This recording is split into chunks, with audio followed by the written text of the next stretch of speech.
I have no idea. So then, this guy in a red suit just starts coming into my house. So I open fire and Fuck him. into him. Right, fat bastard survived though. So just started. Did you have like animals on your roof too? Yeah, because I had some weird horse.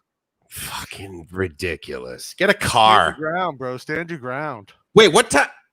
Oh my! Shit. Oh, we're live. Oh my God. What's going on, everyone? Happy holidays. I think it's Christmas somewhere.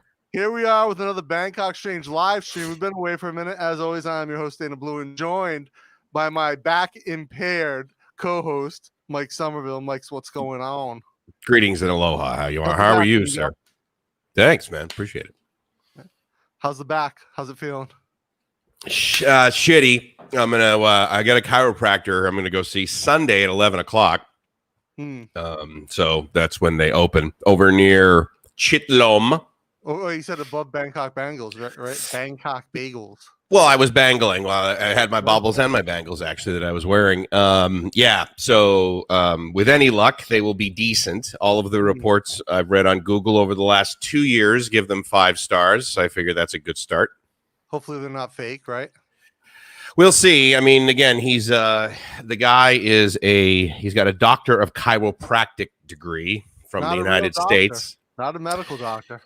We'll see. I mean, I will tell you that my experience with people that have doctors of chiropractic is that I feel better when I leave, and they don't make it so that I need to go back, which, of course, is the stereotype of the bad chiropractor. But so far, so good. So we'll see. Outside the U.S., no other country really considers chiropractic medicine. You know what's funny about that is that my insurance that I get here, they cover that, actually. They cover... Wow. Yeah, and acupuncture. Crazy. They probably cover like that Chinese toenail cutting and air picking as well then. I kind of wish that they covered like massage. Yeah. In Thailand, like Thai massage, because then stress relief massage. And then I'd be like, honey, it's medical. Don't think I'm in love. Let me jump into the chat here real quick, see who we got. Joe P, Go. Of course, no surprise, brother. How you doing? Best looking shirt in the game. Totally, dude. Best looking shirt in the game. Board Nomad Productions, how you doing, man? How's your holiday? Gotta love Thailand. Thanks for coming by. And Steve, how you doing? Patrick, what's going on? Hey. Roger McGee, thanks for coming by. Glad to have you guys here. Early morning. Have you seen what? Oh God, I just literally forgot his. No, that's Born Nomad. Sorry, what's your buddy's name out of Cleveland? Suburban Beard. Suburban Beard. That's what I was thinking of. He's live. He's live streaming 24/7, like a still. Yeah, I was like, dude, that's. I was hoping for his front yard. Like you told me, he has epic decorations or something, and I'm like, yeah. Yeah, he said he's gonna do the NORAD thing, and we were talking yesterday, and he had like 17 people at one point watching at one time. A whole 17. Yeah, but I mean, he did it for like 48 hours. I think so. Yeah. He's not doing it anymore. I haven't gotten to his channel yet. He might have taken it down. Well, it's still Christmas there, so it might still be up. Let's see. For him, it's what 8 p.m. Yeah, he's on EST. So. Oh, yeah. Okay, so 9 p.m. So, guys, how was all of your holidays? Did anyone do anything special? What'd you do? Or are you guys still doing something special? Well, what I took a ton of video. I went out because a couple reasons. I wanted to do a contrasting video actually between my experience down at Jongsilon shopping mall in Patong, which was literally completely empty. I was the only guy in there. Versus the malls here, right, which are quite busy, but also to show the fact that like Christmas here it's a festive day. It's not a let's go hang out with family and there's like zero traffic, right? By the time noon showed up, 7:30 in the morning, Sukhumvit was bonkers, right? Because it was a Friday. It was a standard Friday. So I cruised around. I went over to BKK Bagels, which is a very, interestingly enough, it's funny that I found that place and then I told you about it. And you're like, oh my God, I used to go there all the time, right? Yeah. So I like that place. I had a lot of meetings there. If I had to do like a brunch meeting, that was my go-to spot. Well, it's super because it's like if no one knows how to do anything, it's like, dude, BTS, Chitlum, Yeah. walk 90 feet, Yeah. so it's perfect. A U-turn off the stairs and a right. You can't miss it. Yeah, no, perfect. And so in that building, right? I guess it's called the Mayan Yi. I don't even know what the building's called. I know the next building is Amarin. Yeah, that's the big mall next to it. But that has MAN. By Thailand standards, but well, copy that. Yeah, that's true. Yes, that small mall. Although they do have this. Yeah, indeed. Yeah, it's a mini mall. But they have this sign up there, like on the 5th or 6th floor or something, that says "Best street food in Thailand indoors." And I'm like, I got to double check on that. I'm like, that's a Bangkok Strange video right there. So, Senior Frank's on a staycation, and then the missus is out getting the free breakfast. Where are you staying? You're in Bangkok, Frank? Where you at? Did you jet outside the city? It's good to see. I was going to say, I'm grateful that your wife updated you 30 feet away, what you guys did. She's downstairs, right? So she said, just work. However, no, we did pizza and watched Die Hard. Yeah, but that's not, I mean, that's a couple hours. Like, I mean, did you do other stuff? Like, did her daughter come over? Yeah, we just worked all day, just hung out. No, she might come over tomorrow and then hang until the new year. Right on. She off school the whole week? Yeah, everything's closed until the 4th, I think.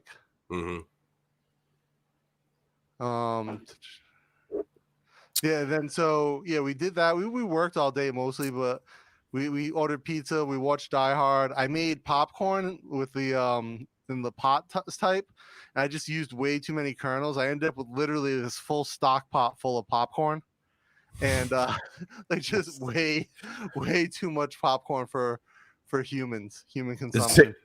Okay, so now the reasoning behind Die Hard is that because it was like, I don't know, what, 20 years ago? Oh, okay. All right. Takes place on Christmas. Okay, I didn't. Best Christmas movie ever. Yippee-ki-yay, motherfucker! What's more festive than that? Yeah, I'll tell you something. For someone, he's really molded an amazing business, right, out of himself. Because, I mean, he doesn't really say a whole lot. I mean, it's not as bad as like Vin Diesel. That guy says 19 words an entire movie, and then he goes, "But it's all." At least Bruce Willis can deliver dialogue. Sure. No, absolutely, dude. Yeah. I mean, no, he's like the Diesel movies. I love Pitch Black all day long. What's the series? The driving series? Yeah, no, Fast and Furious. Fast and the Furious. Yeah. You know what I got to do, dude? I got to get a stand-up desk. I need you to recommend a place for me to go for one of those. IKEA, man. The motorized one? I like that one over there, dude. It's only like 6,000 baht. Super sturdy. Super sturdy. Okay. No, it's 6,000 baht without the motor. Oh, I'll get the manual thing all day long. Or I'll just outsource it and hire one of my neighbors to do it for me, to wind. Come over and it's covered under insurance. Next thing you know, everyone has COVID. Dude, you know what? Let me tell you something. If I'm a migrant worker right now, I can get into Thailand and not have to friggin' I absolutely do not need to quarantine if I'm a migrant worker. So yeah, Steve's got I'm gonna throw this out here, Mike's, because we need some pressure for you to be in Bangkok long enough to do the BTS series.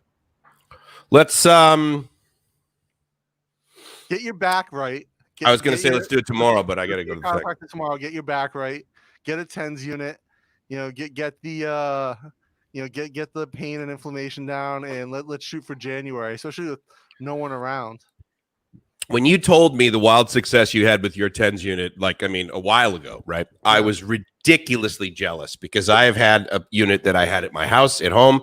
I have used one in the chiropractor office, which had these pads that were the size of my hands, but I am not as successful with it as you. I'm very jealous. So good on you. Yeah. You got to get a deep cycle one that does deep cycle and then has higher power output. Yeah, and I know. It makes I use it almost. I probably use it 3 times a week just for like muscle relief, like after workouts. I absolutely, it's the greatest thing for me. What do you attribute most of your back pain to? Is it seriously working out? It's like increasing your. Most of my back pain is from the 2 ruptured discs I got when I was an engineer. Okay, I don't have that, gratefully. I think I've got a serious office chair problem that I need to remedy. for me, working out, actually, when I do ab work, when I do like heavy deadlift, I don't do super heavy deadlifts anymore. But when I do anything type of deadlift, kettlebell swing, ab work, my back pain reduces just because Okay. you're building your core and it's supporting more. Yeah. But no, again, just the ruptured disc and the nerve impingement is what causes the majority of the back pain that I have on a daily basis. But I even use the TENS unit for just like when I do like jump rope for an hour, like just to take down some of the pain in my calves. You ever put it on your private parts? I did try that once, of course. Mm-hmm. Yeah. It's not as bad as you would think. You do that once, don't you? Yeah, me you too. do it once. Yep. Got to explore. So, Steve, let Mike get his back right. He's in Bangkok for a while now. As far as I know, no planned trips. So hopefully we can start to bust some of those out. It's very COVID dependent, my travel, actually. Yeah. Joe P got his 3-year-old grandson a drum set. He loved it. His parents did not. Perfect gift for your parents to get a 3-year-old. Perfect. Exactly. Yeah. Watch him unwrap it and then leave. Yeah. Oh, enjoy it. Yeah, let me help you put it together real quick. Here's extra sticks. Don't lose these. Hide a few. Mm-hmm. Perfect. Oh, Senior Frank was in Labua Tower. I don't know that one. Is that in Bangkok, senor? Yeah, he said he's a staycation, so I assume he's at least in the metro area. Let's see here. Oh, Daniel Nets, how you doing, man? Thanks for coming. Looks like Malay he's typing in. Bahasa. Thanks for coming by. Going through. And oh, wait, is that the Gold Dome, dude? Is it? Riverview Rooftop Bar in Bangkok. Sky Bar is in Labua.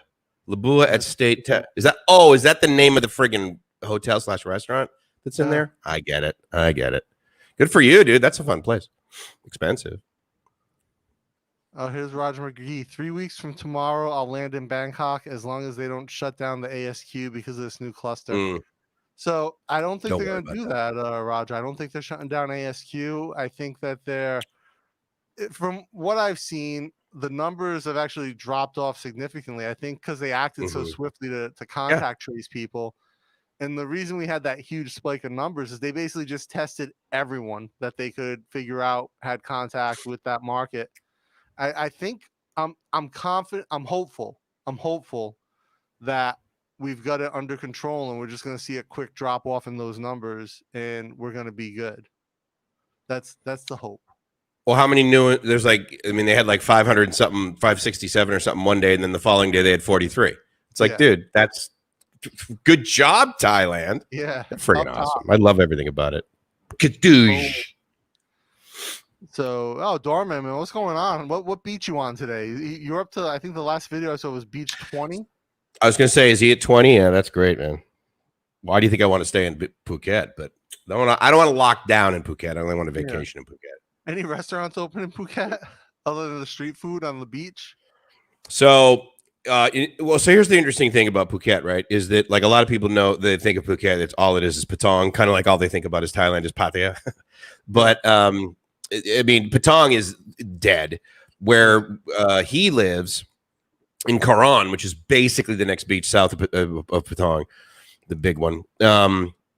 None, like literally zero. I'm like, hey, dude, I'll cruise over and like let's get something to eat. He's like, there's nothing open here. Yeah. In Kamala and a couple of the other communities, as you get further away from Patong, they're more open. But at the end of the day, I mean, even people that like made that place their home, they've left. Yeah. You know, and so let alone the foreign tourism, which is I saw a top post at one beach. It was the cleanest water I've ever seen for Phuket. It was just like crystal clear. You know, it's funny. Top secret beach his wife showed him. Ah, very nice. That's good. Yeah, I'll tell you. Much like you, both you and Dorman, I'm also a little jealous of because of the fact that you have Thai wives. Because my ability to learn Thai is, that doesn't show up. But additionally, it's like those little nuggets, those little pieces, those little secret beaches and stuff. Now, don't get me wrong. Quite frankly, I still think I have the best girlfriend in the whole world, as probably all of you do, which is good. But nonetheless, she speaks Tagalog. As we all should. Hey, Bangkok, how's it going? Happy holidays. Yeah, let's hopefully we get a good 2021. Yeah, There we go. Dana, can you turn your mic up a little or lower mic? Yeah, I let can, me crank me up. I can lower me. How's that? Because you I'm up. sound I fine. turned myself up. So I was actually considerably lower than I should have been. So Born Nomad, how's that? Let me know. 60 B. That's significant, dude. Do you need to Yeah. be? Am I over modding, Nomad? No, I was significantly lower. I think you were good. And I just looked over at the panel because I was recording for Design School Asia the other day. Graham was over and he was on the other mic, so I had mine turned down. Ah, okay, fair enough. And so yeah, I think that's why. So Born Nomad should be good, hopefully. And thank you for that. You know how much that bugs me. So thank you. It bugs us both, Indeed. actually. It's weird because it doesn't sound any different from our end, which is StreamYard is good at a lot of things, and there's some things they just like, audio, who needs it? Which is crazy, right? I mean, both you and I know that like one of the more important things in a video is the goddamn audio. Yeah. So where was I at here? I'll get back to. Oh, Bo Easy, man, how's it going? Merry Christmas, everyone! Bring on 2021. You know, I was talking to my buddy Javier out in he's out in Cali at the moment, but he's getting ready to go back to Nevada. Yesterday, me and him were chatting, and you know, he's going back to try to. He used to be a firefighter, wildland firefighter. He's going back to do that in Nevada. Wow. And you know, we were just talking like, is 2021 going to be any different? And for at least the first 2 quarters, I don't think so. I think, you know, it's kind of going to be a repeat of 2020, especially for the U.S. Yeah. You know, the way they responded to this recent spike, you know, obviously Thailand is, they got their shit together. They're not afraid. And they're not afraid to do what's needed. They started English press briefings again because of this spike, just to let people know. I mean, you know, and even the guys, he's like, it's been like 8 weeks since we did an English press briefing because we really didn't need to. We've got the situation under control. I mean, just, you know, awesome all around. Oh, Benja, how you doing? Merry Christmas, happy holidays. Sorry, Cop. Happy Festivus. How do you say Merry Christmas in Thai? Merry Christmas. Thanks. Merry Christmas. Merry Christmas. It's one of those things where it's just like they just add the Thai accent to it. It's like Merry Christmas. Yeah. It's like I asked someone the other day, how do you say ice cream in Thai? She's like, I came. Ice cream. Son of a. To walk all bent over before they put it in, it was miraculous. I could find the other name of the guy. Really interesting, but it was unbelievable. I must have missed the first part of that. Gotta love Thailand. Sorry. Either that or he's having a flashback. Yeah, right. Like, oh wow, put it in and then you could walk straight. Actually, put it outside or back for a week if it worked. Oh, they're talking about the TENS unit. Yeah, as long as you get it, as long as you're basically the idea is to get it on either side of the muscle belly, so that you get the contraction right across the whole muscle. Absolutely one of the best things ever. Also, Daniel Ness says he has a stand-up desk at work, almost never uses it. So here was the interesting thing about my stand-up desk at work. I first got one of those ones that like it just sits on the top of your desk, and then it's a unit that moves up and down like basically half a meter. But what I really discovered, the beauty of having a stand-up desk is simply that it allows, or it allows you, but it's also a great reminder to not sit down the entire day. Stand up for like 5 minutes, not even bother. But then, because that was the thing. And of course, I would talk to my optometrist, and they would always say, every 15 minutes, look away. Every 15 minutes, look away from the screen. I'm like, how do you? Okay. Yeah, I thought it was hangover too. Yeah, Jim says it's a hangover too. Josh dropping some Confucianism in the comments. Man who walks through airport turnstile sideways is going to Bangkok. Actually, funny story about your cock in a turnstile. So you know at the BTS they have the automated turnstiles, and they have a sensor, right? So once you're through, it closes. Yes. However, if you're carrying like a briefcase or like a satchel bag and you swing that through before you go, it will literally just chomp down on your dick. And that happened to me once. It was like probably when I was still living in Pathum Thani. It was like my first time like coming into Bangkok with my bag, and I swing it through and I take a step, and literally I've got one leg on either side of the turnstile, and it just chomps down with full force. I was in so much pain. I was like, oh. Yeah. You don't make that mistake again. You do that once. Yeah. I think the MRT is actually even worse at it. Like there's that yellow line, and effectively, if you don't stand behind that, when you go, boop, yeah, I've gotten my luggage halfway caught into that thing all the time. So Josh says I'm still low for him, but I don't know. I think that was that was before I turned it up. Driving through Patong, but never stopped. He's driven through Patong. So Stuck's driven through Patong, never stopped. Huh.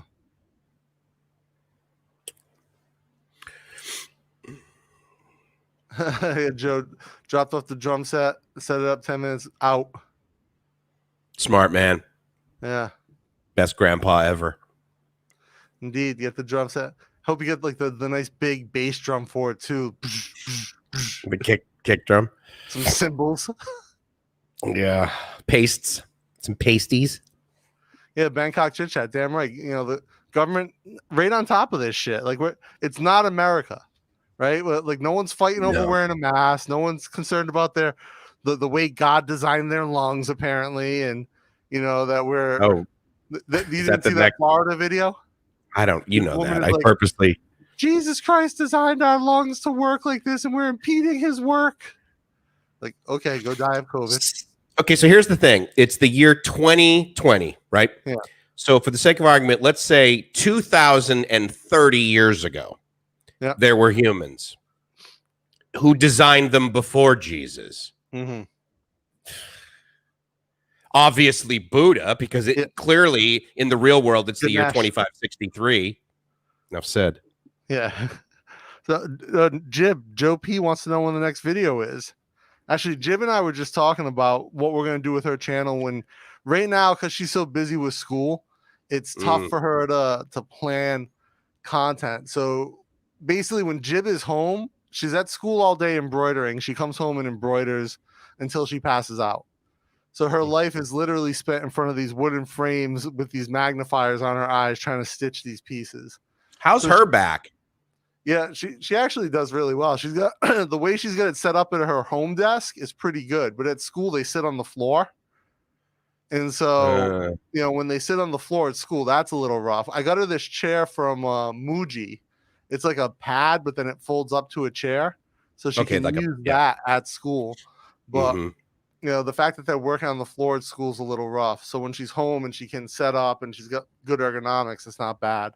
But yeah, so she basically has no time for filming her Knit by Jib videos right now, just because she comes home, she embroiders. She took a 2.5 hour break to do embroidery last night to watch Die Hard. And so she's like, all right, now I'm going to be waking up early to do more embroidery. And so I woke up and she was already awake doing embroidery. Well, clearly she loves it, right? I mean, you don't do that sort of thing if you hate what you're doing. I hope. Definitely, it's a labor of love for sure, but you know, it's not easy. So now Jib comes up to the studio. Hey, what's up, Jib? You want to come pop in? Oh, she's bringing up the here. I'll turn this mic up for you. Does she have any embroidery with her? Yeah, she does have embroidery with her. Let me Mike, I'm gonna make, go back to the yeah. Make me small. In fact, you can make each person small too. You can do it differently than before. You can make me small and have her be more full screen. So guys, here's the this is the work that she's doing. So filling in all these black areas is what she's got to fill in with these individual stitches. So that's why she hasn't been making videos for the past year. She's that looks awesome. Like I'll come home and like she'll be bleeding from her fingers. Can she hear me? She can't hear us, right? She doesn't have phones on. She can't hear. Baby, you want to throw the headphones on? Here, grab the chair, and then I'll turn your mic up. And bring her in frame. Yeah. Swing your mic around, Ben. Just grab that mic in your hand and put it right up next to your mouth. You know how many Thai women have heard that? Grab what? Wait, what? Oh, you have your headphones on? Oh, just kidding. Hi, Jib. You look gorgeous. What did you say, Mike? Babe, grab the chair. I was speaking in Thai. You probably didn't hear me because my accent is so fucking awesome. Slide this back. Huh. I know he smells, but just get real close to him, Jib. Yeah, Patrick, 1 second real quick. I just want to throw this up because, Patrick, absolutely. Thailand's done a great job with the outbreak. I mean, yeah, I can imagine how frustrating it is to be in America where they can't get their shit together state by state. Embarrassing. And we have an outbreak and we nip it right in the butt. I mean, it's called Isn't leadership, it right? Isn't it nip it in the bud? Is it the bud? I don't believe you nip regardless, something it's in the called butt. leadership. It's the ability to make tough decisions and get shit done. Yeah. I think because of Thai, like we listen to like doctors. Yeah. Wow, that's I bird love of that. American leadership. That If I've was ever heard one. Great soundbite. Sorry, I didn't mean that, but like well, Yeah, no, we have like a Facts are facts. once a day that like the doctor will speak on national TV. Everyone will listen to him. Like he said, okay, do this, don't do that. Wear your mask and like keep clean your hands. That type of like, and he warning like, okay, this area you should avoid. So we follow that. Also, if they say don't go to temple because there's a spread, people don't start claiming, oh my God, you're impeding my religious freedom. Right. You're like, yeah, we don't want to die. Well, as you might know that for Thai Buddhists, Thai, like we will have like a kind of a big day of like pray in the temple over a year. Like you might have countdown like 3, 2, 1 and you kiss each other, but we will go to temple and keep pray, like start in the evening time over the year. So today, not today, sorry, this year they announced no more.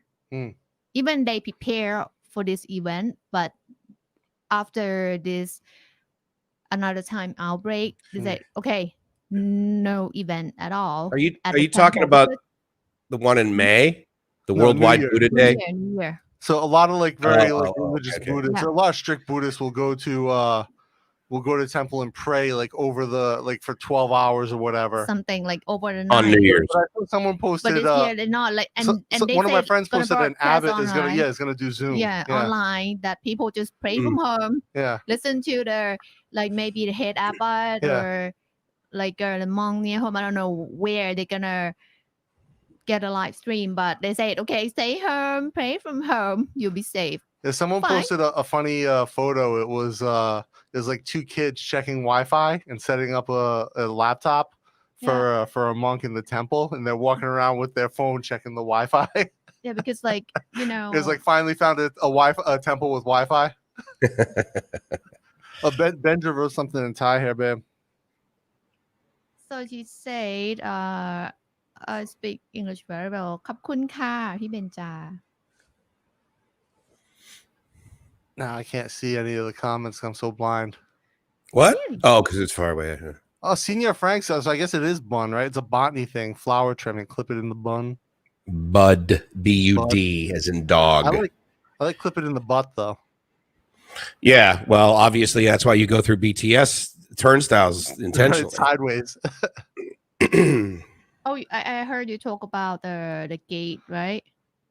Yeah. It's like the sensor. If you like pass your bag or luggage before you, and there's a space between the bag and yourself, and like they're gonna close. You only do it one time. I walk with my huge bag with embroidery frame. I can pass it every time, no problem. The key is to like once the sensor breaks, like the smallest of gaps, it's crushing everything you have. Yeah, like so yeah, you only make that mistake one time. I saw that. Yeah, I've seen people get it a lot worse. Like especially like you always know like a Thai person's first time in Bangkok or first time. Yeah, like agreed. They can't figure out how to get the card to go in. They walk through and it smashes. It's never a good look. Never a good look. No matter who you are, you take BTS for the first time. I've had it I just like you can push them open, by the way. I mean, they have some friction, and I've got my luggage caught before, and I just rip it, of course. But of course, here's the thing I've noticed: if you walk up to the BTS with your luggage, they let you through the gate. Well, the guards, yeah, they like literally come Yeah, over they have to a you and swing purposely gate that open will the gate open for for you. They you. welcome you into the Yeah. BTS, and then what they do is they grab your ass and then they kiss you on the back of the neck. You guys have had that happen, right? Yeah. Which BTS Totally. station is that? I think it's in Hillcrest. Only Southern California people got that joke. Yeah, the key to BTS with a bag is to use the handicap baggage gate. Yeah, that's what they just they'll walk you through. But yeah, if you have like, usually for me, it's just carrying like a laptop bag or like a satchel, and I just pick it up and make sure it doesn't pass through the turnstile. You know, that's really the key for me. Like, I'll just hold it above. Might look like a goofball, but I got to make it happen. You know, another fun thing to do on the BTS is to walk in and then just like drop your backpack and scream out the word bomb and then run away. No, don't do it. And that's how you get banned from the country. Well, it's how you get your ass grabbed by a number of security guards, actually. They go deep, checking for deep, stuff. Deep. Well, they nip it in the butt because Yeah. clearly that is the correct, yeah. Indeed. Jib's like, no. Even sometimes if I make jokes on the BTS, Jib's like, don't joke like that. Don't joke It's like not that. funny. It's not funny. Not even bomb related, just like random jokes. She's like, don't joke. You're gonna offend people. Well, you really shouldn't even speak in a loud voice on the BTS because, like, you get the eye, right? Even Thais that like are there with their friends and they're making a lot of noise. People are like, "Yeah, we don't do that here. Yeah, we don't talk together. loudly. Come on, this is this in the bud. This is the only place in the world that is quieter than a library with no books. We call it the BTS." Now, okay, what's this? CCSA threatens lockdown by March if situation spirals out of control. Well, that's a little. I mean, that's by March. A lot's gonna happen by March. A lot's gonna happen by Wednesday. I mean, yeah. it's a delta. That's an interesting statement that they made, Dorman. That's weird.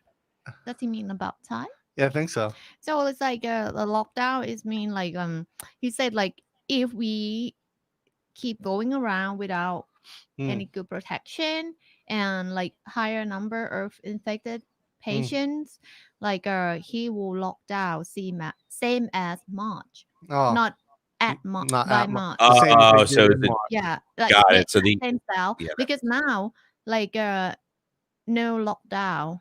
They just say okay, this market don't go just couple markets in the province that start this outbreak, but for other places you can go. Yeah. So as I'm gonna go to Donkey. Yeah, you're going Donkey today? Yeah.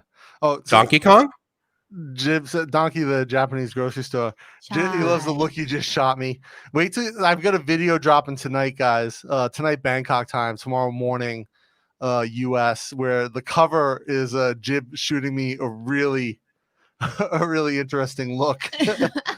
So you guys might enjoy that video. It's just a little holiday something we threw together.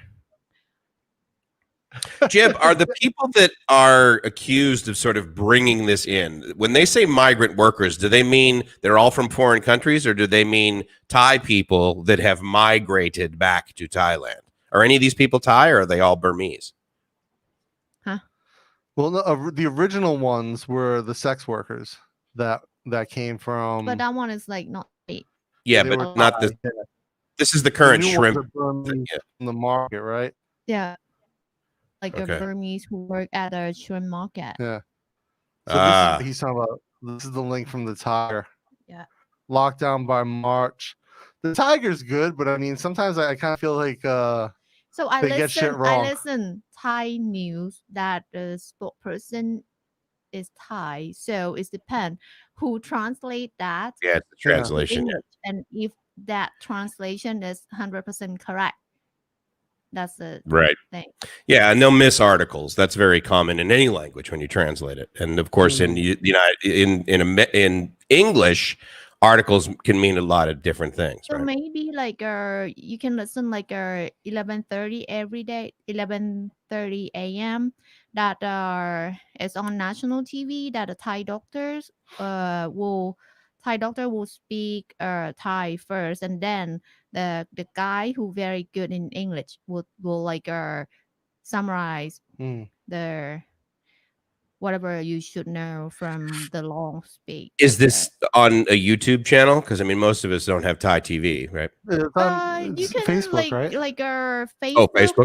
and like go and find it like I don't know what they well, there's a Thai word to search it, and like, or maybe you go on a news channel that will have like a Just Thai news channel. that live that you can. What's the watch it news channel later. that you usually watch? That because they cover it, right? On Facebook. Not really. Not. Is it like CCSA has a Facebook page? They have Thai Facebook. Where do you watch the guy who speaks English, though, who does the English translation? Because he speaks where is a Thai page. Okay. So do you have what's the name of the Thai page? Sabakor. Let me show you. Yeah, but it's in Thai, right? It's written in Thai. Yeah, but like at the end of the video, the guy will. Yeah, and he actually does, he's really funny. So he always makes jokes I like that. But he does an excellent job translating and then also like expanding on the information if there's questions and stuff. So good looking honky. If you are seriously really Peter North in the chat, I've met you before, dude. You were at the mansion before, weren't you? Good looking. At one of our parties. Bangkok, Peter North here from America, old adult film star. Wishing you all a very hairy, merry Xmas. Good looking honky. What's going on? Former old adult film star or former adult film star? No, he's an older guy. He's almost in Jeremy's sort of realm. Jeremy's in jail now, right? Oh, Peter North. I know who Peter North is. Yeah, exactly. Yeah. He's fit. Very fit. Yeah. Holy shit, Peter. Actually, so sort of like the legend from like early internet porn days. Yeah, because Ron never really did anything. He was an asshole, though. I mean, Ron he was out of it by the time like in the 90s, 2000s when like internet porn was first coming up, you just see vintage Ron stuff. No, I think or like really weird shit that he was making at the time. But yeah, Peter North I've probably seen Peter North bang 1,000 women. Damn. Who was that other elderly lady that was doing stuff on the internet at the same time North was getting popular or was popular? Oh, she was part of Kink, that place in Los Angeles.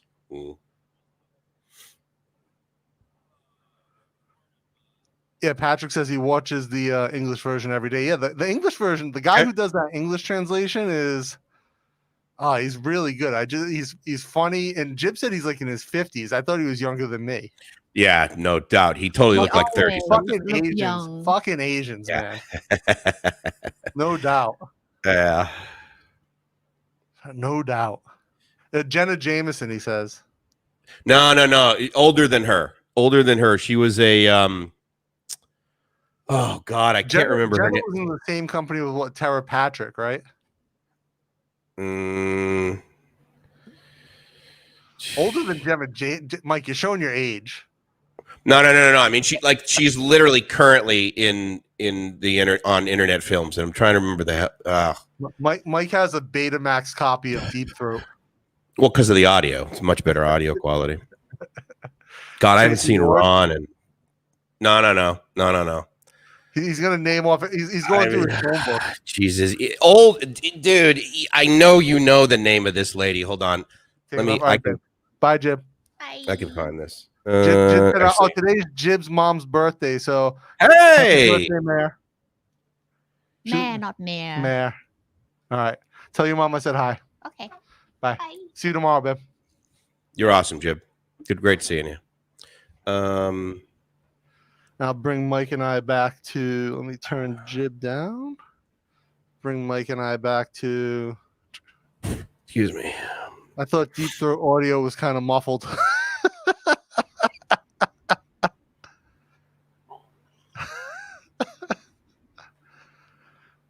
No. So we already established it's not Jenna, Ty. So I'm trying to. Ava, what's her name? Is it Ava Divine? No.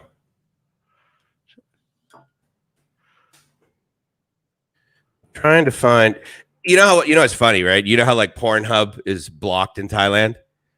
No, because I have a VPN. No, I know, but you know how this is amazing how bad their filtration is. If you go to it, all it does, it redirects to pornhub.org, and that is allowed. How hilarious is that? Classic technology. Technology. Let's say, like, hold on. How the fuck was this lady's name? That's gonna drive me crazy. No. Oh, there was an older, like, there was like a milfy Latina. What was her name? Alexis Amore. She was like, I didn't even think she started doing porn until like the 2010. She was like in her 40s and shit. Nina Hartley. Thank you, Senor Frank. Nina Hartley. That was the one. That was the one I was thinking of. Thank you. Nina Hartley. Yeah. 80 stars still working.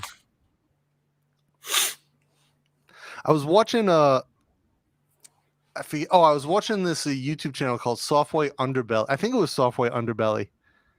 And the guy does like, he's set up in Skid Row and like he'll interview drug addicts and pimps and stuff like that. But occasionally he'll have porn stars come in and do interviews. He was interviewing a guy and talking about, he was a porn star and talking about like the first time he met Ron Jeremy.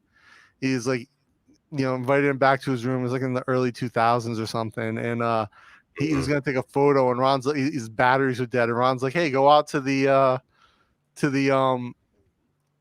gas station across the street, get some batteries. And the guy's like, okay, Ron, and takes off and leaves Ron with his girlfriend and friend in the hotel room, comes back and they're both blowing Ron Jeremy. And so he's like, I just started taking photos. I figured, why not? I don't get, if you've seen him recently, like, okay, when's the last time I saw him? It looks like Harvey Weinstein now. 2012, maybe. Peter North, man, thank you for coming by. I appreciate you checking out Bangkok Strange. Don't forget to subscribe. Dude. I'm honored. He looked really bad. That's too bad that Peter says he was set up. That happens to anybody. But yeah, he was not nice to me. He was not nice to the girls that we had there. He was. It was too bad to see him operate that way. I thought he was just on drugs, but the same story. The other story this guy told was he was working as like a assistant director or something on a porno with Stormy Daniels. Stormy Daniels was directing and producing, and he was doing something else. And he was supposed to be in one scene, and it was like the end of the day for him, and he couldn't get it up. And he was like trying to inject some like liquid Viagra into his dick, and his hands were shaking. So he's like, Stormy, he was like, I need your help. She's like, I'd rather blow you than give you this injection in your dick. He's like, that won't work. I need the injection. I can't imagine, man. I can't imagine. Talk about a crazy industry. Yeah. Dick injections. There was another movie called Bigger, Faster, Stronger, which is a great documentary about steroid use in sports. And he interviewed a porn star about, and they were talking about like doing the dick injections, and the guy who's making the movie goes, is that ethical? And the guy's like, you do realize it's porn. Yeah. Come on, dude. Good question. Talk about your ethics. I think Peter was in it. I think the last time I saw Peter actually, like on screen, if you will, was during a documentary that they did about him. And it was kind of like, I think it was called like After the Something Ends, like after the job ends or after the whatever ends was the name of it. I think it's on Netflix, in fact. There's a series called After Porn Ends on Netflix. Yes, exactly. Yeah. So that's what I was talking. And I think Peter was interviewed in one of those. Patrick, thank you. So guys, if you're looking for the CCSA brief, Patrick says you can watch it on Thai PBS channel on YouTube. Thai PBS is great. Yeah. Very impressed with them. Yeah. They got a cool little studio too out there on Whipavity. Oh, I sent an email to Flex 1025, the studio that's over in Lido, right? Yeah. And here's what's crazy about that, right? So, obviously, like back when I was doing radio, it's like you pretty much did everything live. And then it did transition into a little bit of automation. But Flex 1025, obviously a very new radio station. They have their studio right there in the mall. and it's Christmas Day, and I'm over there, and there's nobody in the studio. And I'm like, dude, come on. I mean, yeah, you can do automation 24/7, but why do you have this studio? Anyway, so I sent them an email. I'm hoping they'll get back to me. They seem like they have a pretty decent culture over there. I would really like to borrow like the production studio when they're not using it, but I don't think they're a new station. I think they opened that studio when Lido was renovated a few years ago. Oh, so they've been I figured it would be a new format. At least it sounded like it. But okay, cool. I don't know if it's a new format or not, but I believe that station was around previously. I don't think they were in that building before. Okay. And Lido, basically, a couple of years ago, Lido shut down. They completely renovated it, and this station popped up in there. And it's funny because when we were talking about stations, I didn't even think of it. I remember most of the time when I walk past there, it's empty. I think they only do like celebrity DJs from that studio or like special. Yeah. And I was like, I mean, it's a great opportunity to interface. Because I mean, at the end of the day, I mean, there's no way anyone under like 25 is listening to terrestrial radio on an FM radio. Yeah. I mean, maybe in their car. Okay, I get it. But for the most part, it's like, no, you got to be streaming, right? I mean, that's the way to listen to it. So anyway, hope they get back to me. Probably not. You don't think? No. Unlikely, especially if you just want to hook up and use a studio. Probably no. I also wonder what I got to imagine that the captive audience for morning and afternoon advertising is pretty good, but with so many people having streaming in their cars now, right? They've got to really be taking a hit financially. Oh, dude, ever since like 2001, that was basically when I got out of my last gig. I mean, we were going from, and this is a top 25 market, but it's not like top 5. But we were going from about $1,000 to $1,500 for a 60. And the last time I talked to one of my buddies about 3 years ago in San Diego, they're lucky if they're getting 300. So imagine your top line revenue is basically decreased, by 75%. I mean, forget it. How do you run something like that? And you look at someone like Joe Rogan, who just signed a $100 million deal, right, for 5 years. Well, that's the thing. I mean, you gotta pivot, man. Yeah. Yeah. So yeah, Patrick, I agree. Podcasting, when I started doing podcasting in the early 2000s, before it was podcasting, when they called it internet radio, everyone kind of joked with us like, oh, just radio wannabes. Yeah, well, sure. When iTunes launched and podcasting became like you really had syndication capabilities outside of RSS, which was essentially geeks. It's still RSS, but iTunes made it accessible to the non-geek, because we used to do RSS before that, and people would send me emails like, hey, how do I subscribe to this RSS feed? I don't get it, and you have to walk them through how to do it. And the fact that syndication became so feasible for that art, for podcasting in general, it really changed the game. And in the US, there are people who do amazing podcasts by themselves in their mom's basement, with a USB microphone and like a blanket hung up on the wall.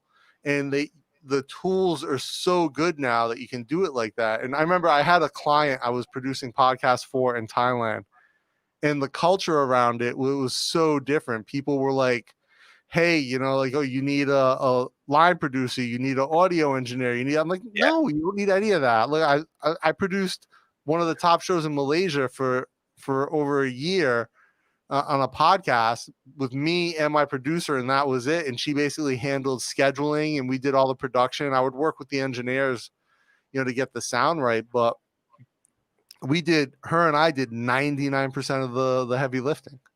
Yeah, no, I mean, you don't need anything.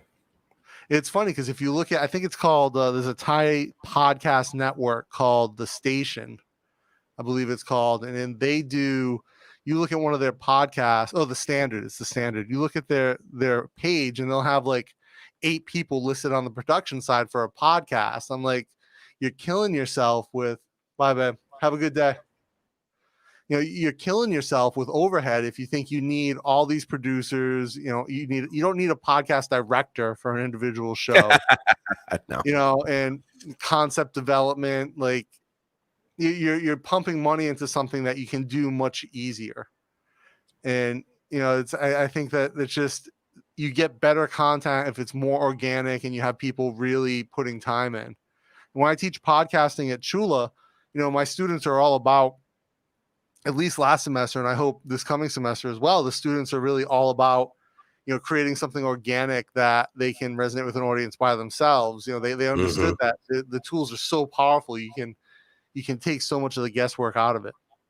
What are the tools that you give them? Like, I mean, you must have sort of a standard, this is like podcasting 101. Go get, a $10, what do you walk them through? So basically when I come in, we go through it. I make it as easy as possible, right? So I want to make the ability to do it as simple as can be. So I give them a list of free recording apps for their phone that will give them a wave. Give me an example of like 2 or 3 of them. Oh, so like what's one I have here is called I'll look at my phone. Oh, and you do it all on mobile.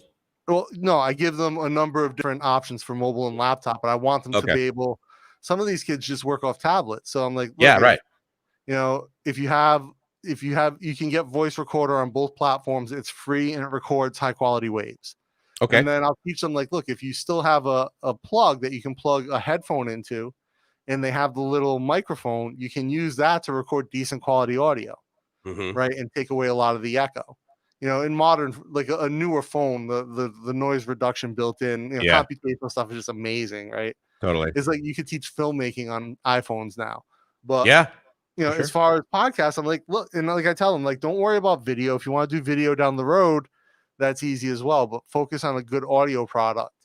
And so you can record on your phone, export to a computer. Audacity is a great tool. It's very powerful. But if you have an Apple, GarageBand's super simple. Just iMovie. powerful. Yeah. And so like being able to edit, and then we just talk about format. Like, do you need an intro?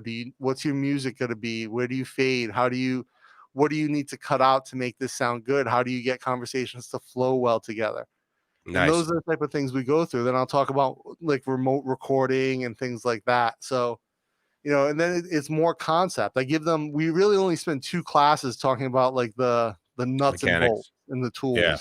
The rest of it is design. How do you design your message? How do you get empathy back from users to understand where you need to tweak, and how do you move forward? How does that translate? I mean, are these Thai students or these international students? They're Thai students, but it's an international program. And Chula, just like when I teach at King Mongkut, the international students they have top pick. So these students are just phenomenal.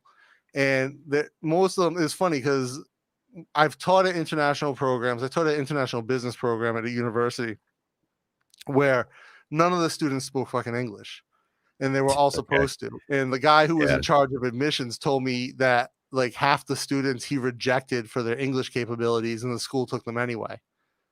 So when I was at Chula, my student who spoke the worst English was basically fluent. Right? Yeah, he was just awesome. Right. And then the same thing when I taught at King Mongkut, I did a workshop there this semester for the international design students.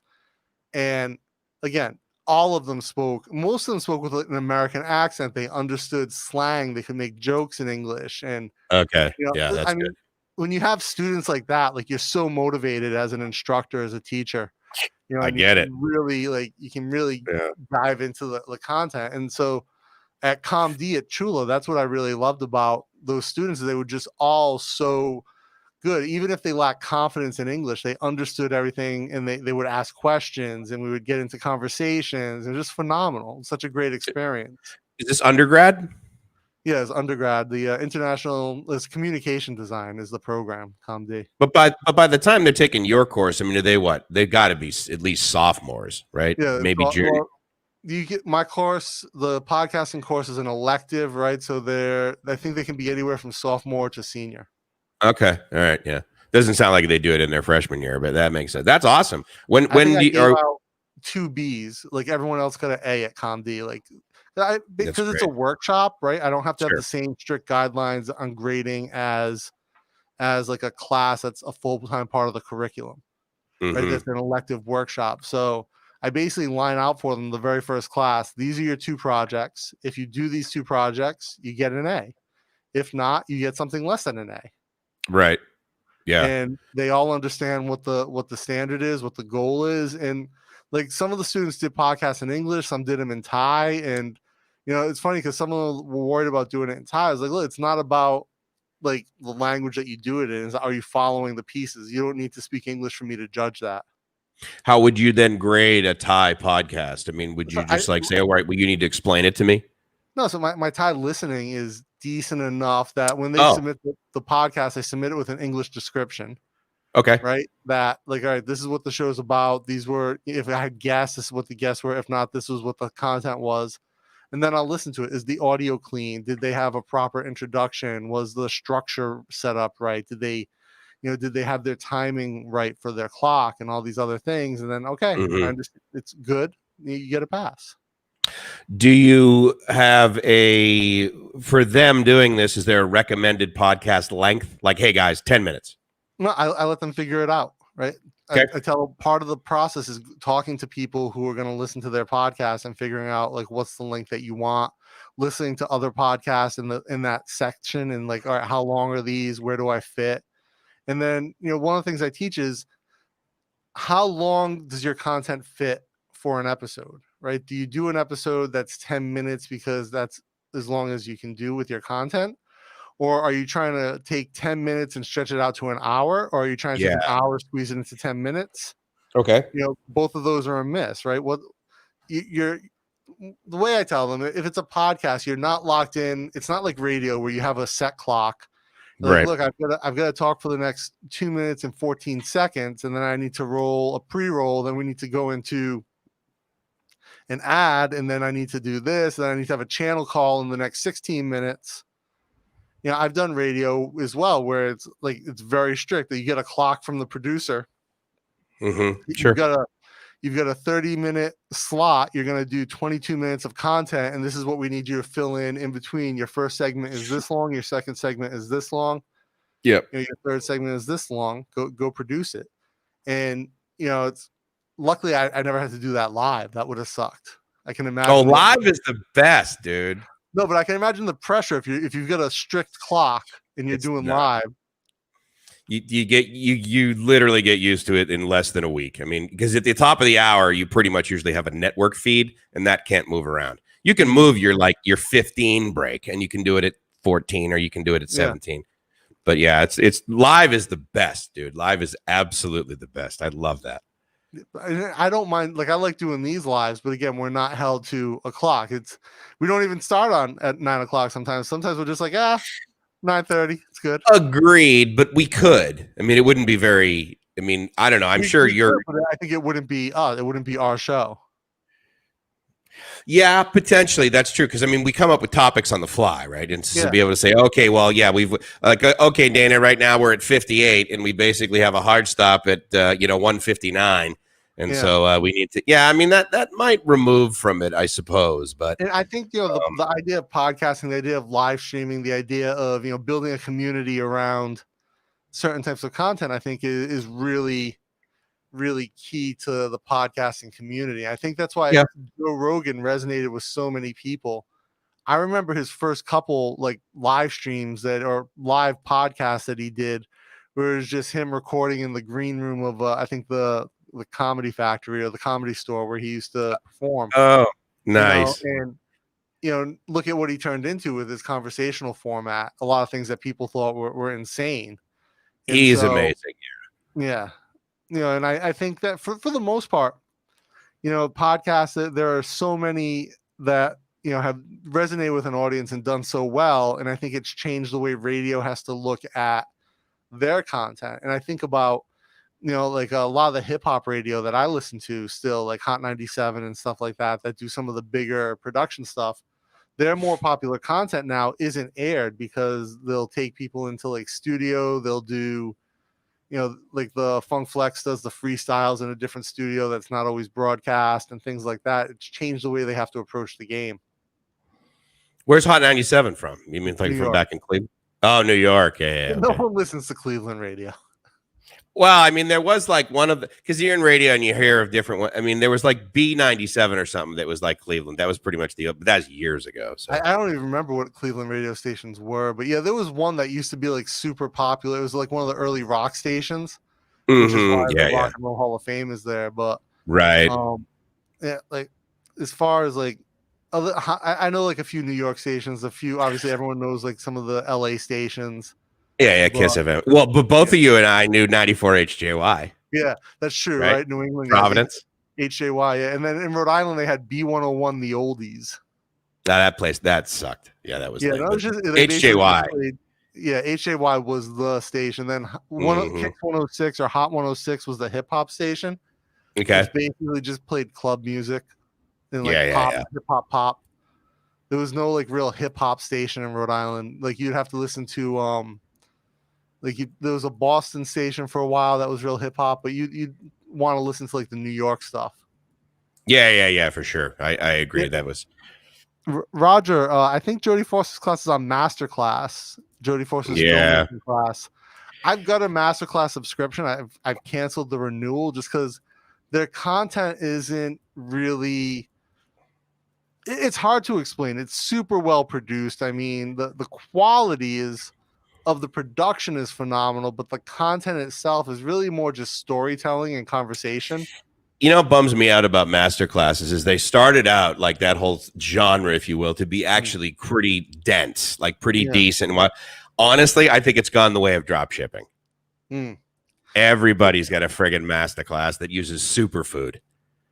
So this is the thing, like the company Masterclass that does that production. Like I think when I first signed up for it, I got it for $99 for a year, and there was I think Scorsese had a class on there. Yeah, right. Steve Martin, those guys. The Steve Martin one was hands down the best. And I mean, because he dives into like comedic timing and he tells some funny stories, but he's still like he delivers some value. Martin Scorsese basically tells stories about growing up in New York and making movies about New York.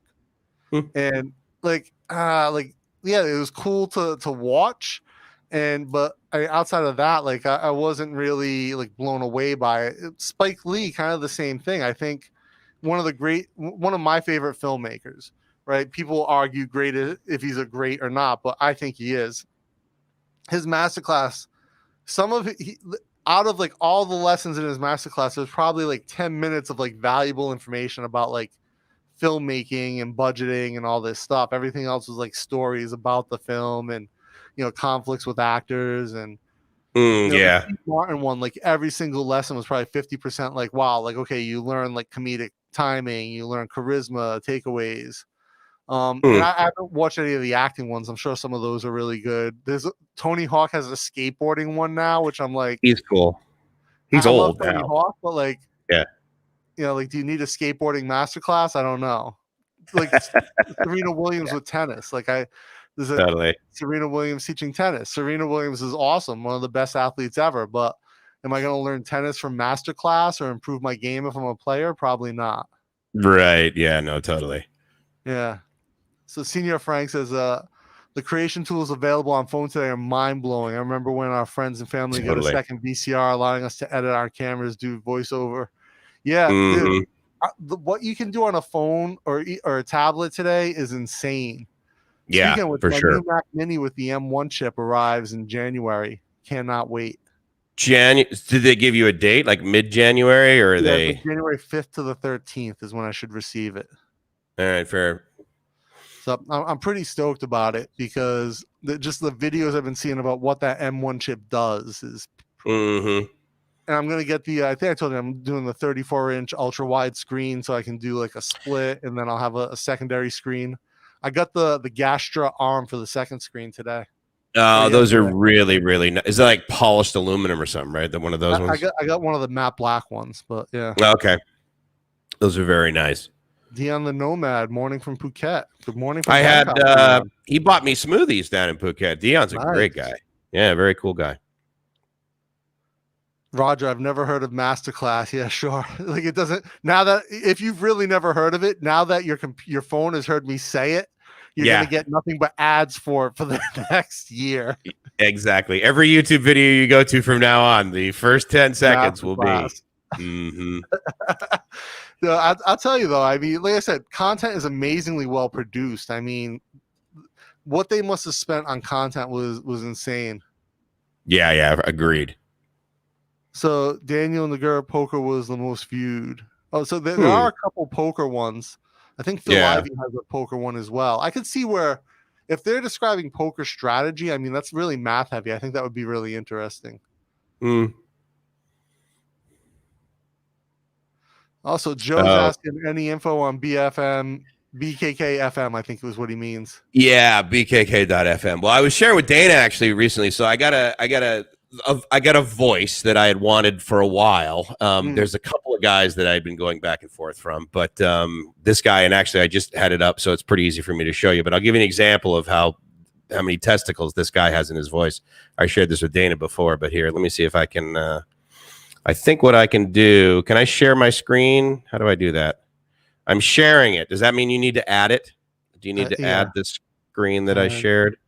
Yeah, okay, hold on. So, and I clicked on do audio, so you guys should be able to hear this. Your new rock station, 103.1 The Place.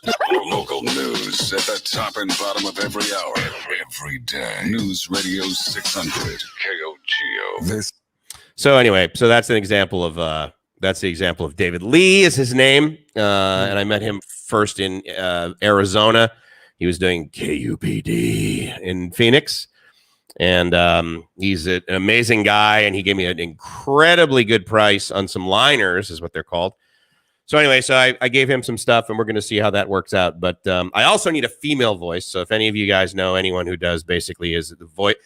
Sometimes they call them voice actors or, you know, whatever. But I need a female voice that sounds really provocative, basically. Yeah. So we're getting there. We're getting there. Right now, I've just got a jukebox running on the website, but I gotta actually remove a bunch of songs that I don't think add value. So we're getting there. I'd love to hear your top 20 hip hop songs since you're a hip hop guy. Oh yeah, I got a list. Yeah. And what I'm looking for are the songs that, like, if you were to hear it, you would like literally perk up and be like, oh my God, I haven't heard that in a while. Oh my God, that's a great memory. Oh my God, that's an amazing song. Everybody loved that. And I'm actually going to meet with Eric, right? So Minority Nomad, because I want to ask him like the reaction of people in the clubs. Because no matter what club you're at in the United States, no matter what kind of venue it is, no matter what kind of music, it can be EDM, it can be hip hop. If you play an AC/DC song, everyone would be like, holy shit. That totally doesn't fit right now. That's friggin' amazing. Now, if you play two of them, they'd be like, all right, I've lost interest in that. Yeah, but it would be like so, but it was like, it would be that like level of nostalgia as well as, oh my God, dude, this song was so, you know. So I'm looking for songs like that. Eric's in the club a lot, so I'm sure he knows the hip hop clubs out here as well. So it'd be a good guy to talk to. Cool. Yeah, Patrick said a good point. Convincing older people at work about the need for a podcast can be frustrating. Spending $45,000 for a vendor to produce a video is ineffective, and the ROI is terrible. Yeah, you know, it's funny that, you know, when my client who I was producing podcasts for, our podcasts were getting a ton of traction. They were getting a ton of listens, and they didn't understand how to utilize the audience that we grew organically. When I left, I made the decision to stop working with them. And so I left. I agreed to stay on for a few months to finish up the project I was working on. They ended up hiring a guy who got kicked out of Forbes Thailand, basically for having shitty journalistic ethics. And they hired him as their multimedia director. Oh, and he brought in like some professional voice talent who wasn't that good as an interviewer. And she was supposed to be like a host, and she couldn't ask questions very well. Her English sucked. And she was basically reading ad copy on a podcast for them. And they started producing really shitty content, you know, like as soon as I left. And they lost their entire, I still had access to their analytics page for a while, and they lost their entire audience. Their entire audience. And within like a few months of me leaving, they hired that guy, fired that guy who they hired, and then they just scrapped. They spent $1 million baht to build out the studio to my specs, and they basically don't use it. They do voiceover for training videos now. Ridiculous. Yeah, and that's frustrating. You know, sure, like SM7Bs, you know, like all the, you know, all top gear, right? Like great mixer, like an iMac, you know, completely spec'd out for doing for doing great audio. And I remember the boomer who was the guy who hired me there, this old white dude married to the managing director. And this is the type of dude, like, he wouldn't have a job like if he hadn't knocked up the boss, basically. He had no skills, but he would go around telling everyone he was an expert in all these things. Whatever the topic du jour was, he was an expert. But that happens way too many places, though. Yeah. We built this whole podcast studio. He's like, "Oh, I want a green screen in the podcast studio." I'm like, "That makes no sense. We just wrapped the entire room in foam, and you want to hang a green screen?" He's like, "Yeah, I need to be able to be in these training videos when we can insert different backgrounds." It's not unreasonable. And then I remember when I ordered the table shape for the studio, we had gone with like this triangle design because they wanted to film some things. I was like, "Oh, it'd be good to kind of have everything come to a point. It'll give us some nice foreground." Yep. And so to save money, right, they ordered a hollow table. So anytime someone hit it, what do you get with a honeycomb? God, dude. Crazy echo. I'm like they still spent a stupid amount of money on it. I think they spent 100,000 baht on this table. And I was like, and it was hollow. You couldn't get a solid wood table. Like, what's wrong here? What am I missing? Well, trust me. I mean, it's not like I've never been in a studio that was shitty. I mean, there's way too many of them out there. I just thought it was funny. Like, and to Patrick's point, like, we grew a huge audience, like, especially for like learning and development content. We're doing training content, and we had like 15,000 people per month, mostly in Thailand, listening to this content in English. Right. And we were getting like pretty good amount in the US as well, just because of good optimization and good topics. And like, I would make topic suggestions based on what the analytics, what episodes do well. Right. And like, basically they had me running it, and I had a production assistant, and they were like, no, we need to do these topics. These are what people want to hear. And I'm like, I promise you, based on what people have listened to, that is not what they want to hear. And I'd be like, you don't know, you're not Thai. Yeah, I've been frustrated in many industries actually when people, and like today, right? People don't pay attention to the data. They just have this feeling. They're like, well, you know what? I talked to 3 or 4 people in the hallway, and they totally told me that this was great. I'm like, really? Out of how many people that attended? 1,750. I'm like, what? 3 people? That is statistically insignificant. You don't know.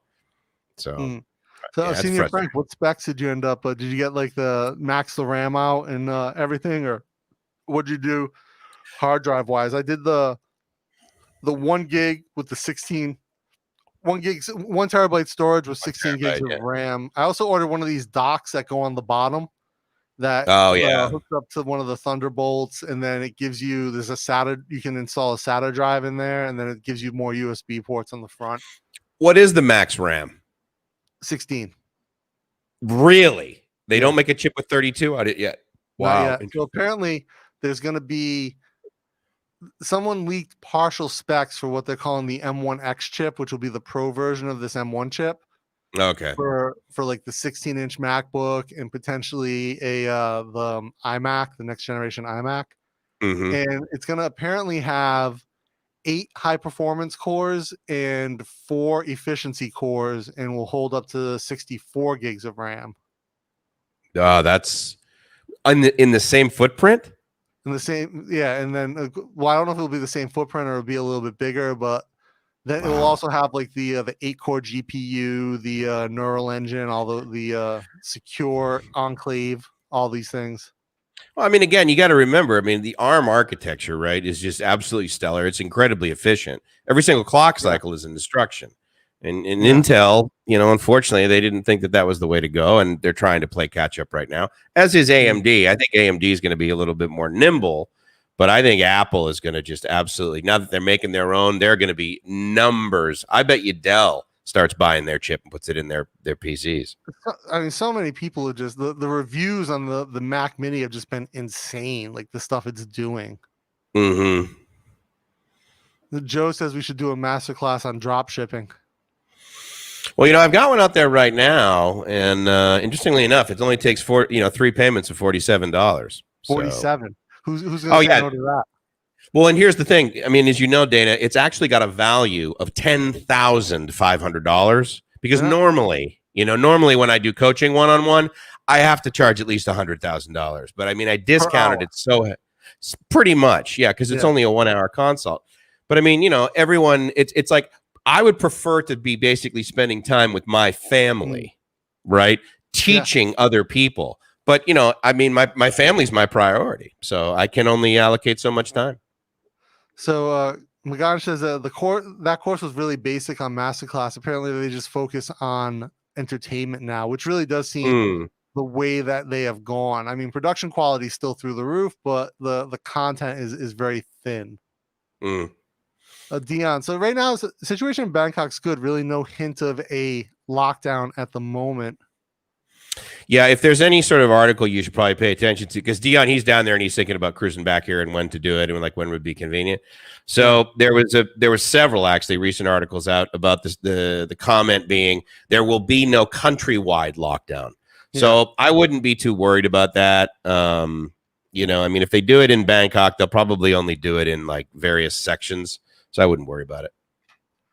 Roger McGee says 12 years ago, he was a control operator at a 550 MW coal-fired power plant on computers after we swapped to digital. I retired, and now 10 years later, retirement, I'm lost with technology. Yeah, well, 10 years is, It's a big time. There's a huge that goes on there. Yeah, big time. Maganja talking about Rapper's Delight, one of his top. Really? Okay. Yeah, it's a classic song, but if that comes on anywhere, like people who are into hip hop know it. Oh, Hugh grabbing some eggnog with the Bangkok Strange. Good man. Nice. So Senior Frank, so you did the 16 gigs, no hard drive upgrade, takes too long. Yeah, I should have. I probably, I wanted the 1 terabyte though. I like to have the space on there just to get, especially take advantage of all the speed that you get from that new chip. But he says it takes too long. Would you get it faster if you ordered 500 gigs? No, yeah, you get if you just get the 512, it comes a lot quicker. Oh, okay. That's why I did the 1 terabyte. That's why it added more time to mine. How do you back up your stuff? iCloud? I have a NAS, and then I used to use Backblaze. I might go back to doing that. Where you just back up to the cloud. But yeah, I'm a cloud guy, big time cloud guy. Yes, Frank ordered the same dock. Yeah, I think that dock's great. It fits the footprint. I wasn't able to get one in the same stainless as, or the same aluminum as my Mac, so it has that space gray that the old Mac Mini had. Is it from Apple? No, it's a third party dock. Okay. It's the same footprint as the Mac Mini, and Mac Mini mounts right on top of it, and then you jump I think I paid $59 for it plus $12 shipping. Not 57? No. I would have bought it in a heartbeat if it was 57. Well, that's the thing, because clearly it probably had a value of like $1,800. Easy. Yeah. Probably. Yeah, I'll probably throw a 2 terabyte SATA inside that dock, and then just use. I'm already I've got a powered USB hub that I got the other day. Okay. I pretty much have all my ports spoken for now. Like, I'll have my HDMI will run my main monitor, and then I'll do an HDMI converter out to my second monitor through my other USB-C, through my other Thunderbolt. Then that Thunderbolt the second Thunderbolt will go to that dock, and then I'm pretty much everything else is Bluetooth. So all the ports that come on the Mac Mini will be taken. Yeah, that's a lot. I think I have half a terabyte in this laptop, but this laptop the old was Mac free. Minis were 4 and 4. You got 4 Thunderbolt, 4 USB 3.0. Yeah, that's significant. I mean, we talked about that actually. I mean, even on the laptops they're producing, what do they have, like 2 USB-C connections, and that's it? Yeah, 2 Thunderbolts, and that's it. Crazy. Well, if you get the 16-inch, it comes with the current version comes with 4. Who knows? They might reduce down to 2. I think the Mac Air only has the 1 for charging, and so if you want to connect anything else, split it. You need to have a hub, or you need to use. I've got the VGA adapter for my downstairs monitor, and you can power through that. But that USB Thunderbolt that comes with that is only for power. Yeah, that's kind of a frustration. But I mean, obviously, you just buy third-party accessories, right? I mean, they're not that expensive. Hate the player, hate the game. Hey, man, how you doing? Appreciate you coming by. He says cloud backup's impractical for large data files. Completely incorrect. Yeah, when I was using Backblaze before, when I had the subscription, it would just like overnight everything. I'd put a couple terabytes up overnight. Not a big deal. Especially cloud backup is awesome. Yeah, now that I've got the I switched. I think I told you I had I had a gig down and 300 up. Yeah. And I ended up getting what I went. Yeah, I had a gig down, 3 up, and then they wanted to upgrade me to like 1.5 down, but like 200 up, and we're like, no, we don't want more down and less up. I'll take more up any day. And so they didn't offer us any upgrade. And then I think I told you my aircon leaked onto my router. And so I had to have a service call. They came out, and when we called for the service call, like, hey, we have a special deal. We saw that you want more up. We'll give you 5.5 for the same price. 500? Yeah. You have 500 up. Yeah. Where have you been able to utilize that? What ingest place will take that other than like your own AWS account? Yeah, no, so you basically get bottlenecked for like once you leave the IX, right? Once you hit Singapore, you're bottlenecked. Yeah, but Singapore, the entire country is made up of solid glass. You're not worried about getting it. Because our IX is like our next hop is Singapore. So like that's where you get the slowdown. But internally on the True Network, like I've been hitting 6.6 on my speed tests. That's outstanding. Yeah, from their data. Where is their main data center? Is it down in Chonburi? No, it's on the river. Ah, that's right. Okay, cool. That building with Cat. Yeah, that's right. I forgot about that one. I gotta go in there. Yeah, AIS must be the one in Chonburi. I don't know what he's saying there. Obviously, he spelled Nas wrong. No, it's a hip hop reference. Ah, okay. Yeah. It says cloud's limited to ISP limitations. It depends where you are, for sure. Oh, you mean the speed between your home and the cloud?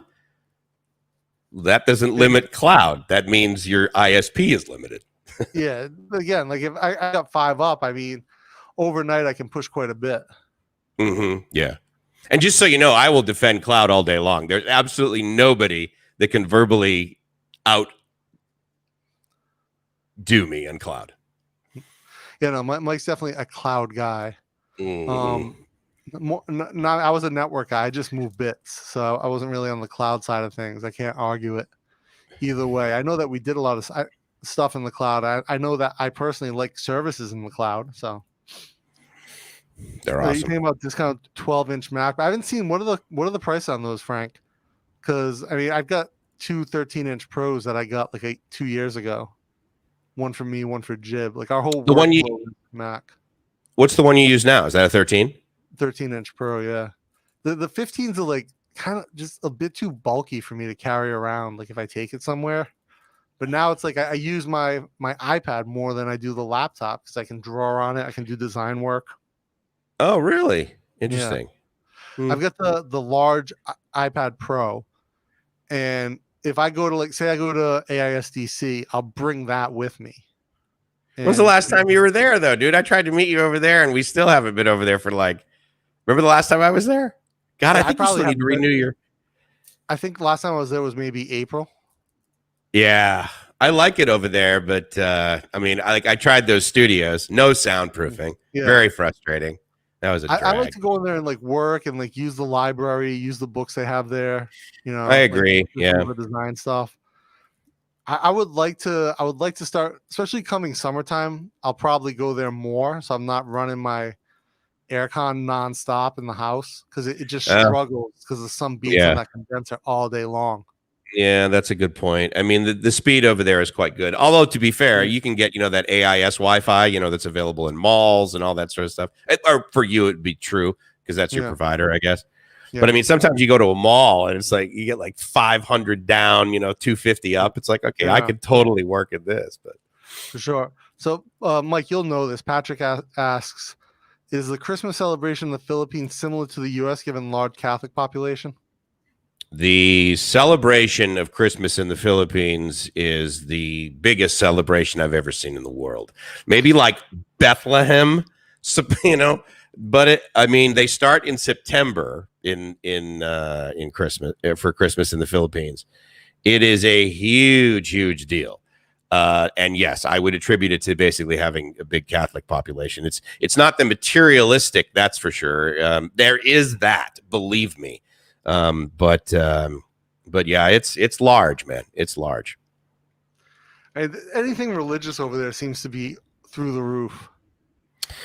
Yeah, I think in general, Catholicism, quite frankly, is a little bit more visible as far as the celebration goes. Certainly more so, I think, in general than Buddhism. It seems as though they have a lot more ceremonies. It seems like they try to be a lot more marketing driven, and they try to convince others that aren't a part of their group that they should be. I don't know. Frank says you're talking about the one USB-C was a 12-inch MacBook that they stopped making. I think the Air also, isn't it? Frank has just the one on the Air. Yeah, I never really looked at the 12-inch. I think that was they only did that for a few iterations, right? But I think the Air only has the one also.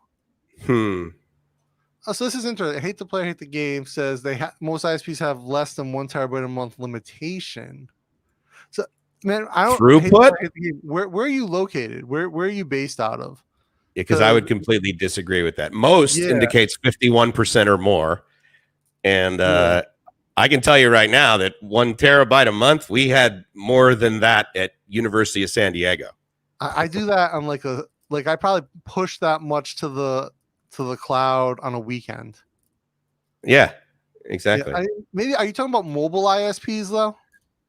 Because a lot of them do cap your data.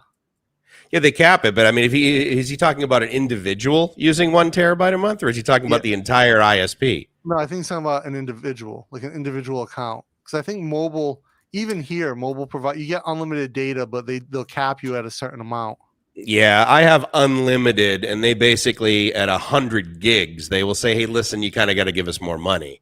But as far as a mobile provider providing 1 terabyte a month, that's really unnecessary for each individual. But as far as home goes, like Dana said, I don't know. Stuck says, I don't think I could get more Catholic than Brazil, and I went to the Philippines. Yeah, I get that. The Philippines is pretty into it. Yeah. So he has Comcast. So you're in the US. So I never worked for Comcast. I worked for Cox for the company, not as a payment method. For a while. So similar same technology. Did anybody else get that? That was just so fucking cool. You just laid that right in there, dude. But yeah, same technology, CMTS, DOCSIS 3.0.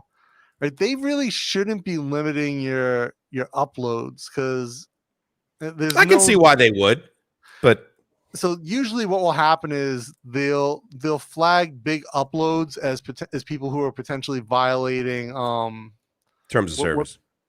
Terms of service for illegal content. But if they can't prove, at least the way it worked at Cox is they would investigate, and then if they saw that you were seeding files, they would call you and suggest that someone might be doing it like someone might have botted your machine, basically is what they'll suggest to give you an out. Right. And then 1 terabyte up, dude, that is a ton of push. The average user never gets any backups. It's really not. Over in a month, yeah, you're right. In a month, no, that's not. You're right. If you're doing cloud backup, but again, how much new content are you producing? Yeah. The average user, not that much. So yeah, but I know again, I've never gotten word from True that we're uploading too much. Yeah, no. I gotta grab something to drink. You keep talking about me. Yeah. And my cat. Senior Frank, Mrs. has the Air from the early 2020 before then 1.2 has 2. Okay. So yeah, I was wrong. I thought that the Air only had 1, and apparently it does not. So I guess it'll continue to have 2. That's good to know, because again, I think if you go down to 1, that's just too little. Not much that you can do with just a single port, in my opinion. I think it's a bit too skinny. I still wish the M1 had the 4 and 4 though. That would be really nice. Not the mobile. So not mobile. So just really, I'm really surprised that Comcast is limiting you to that amount. However, Comcast is notoriously hated for their policies and their customer service, for sure.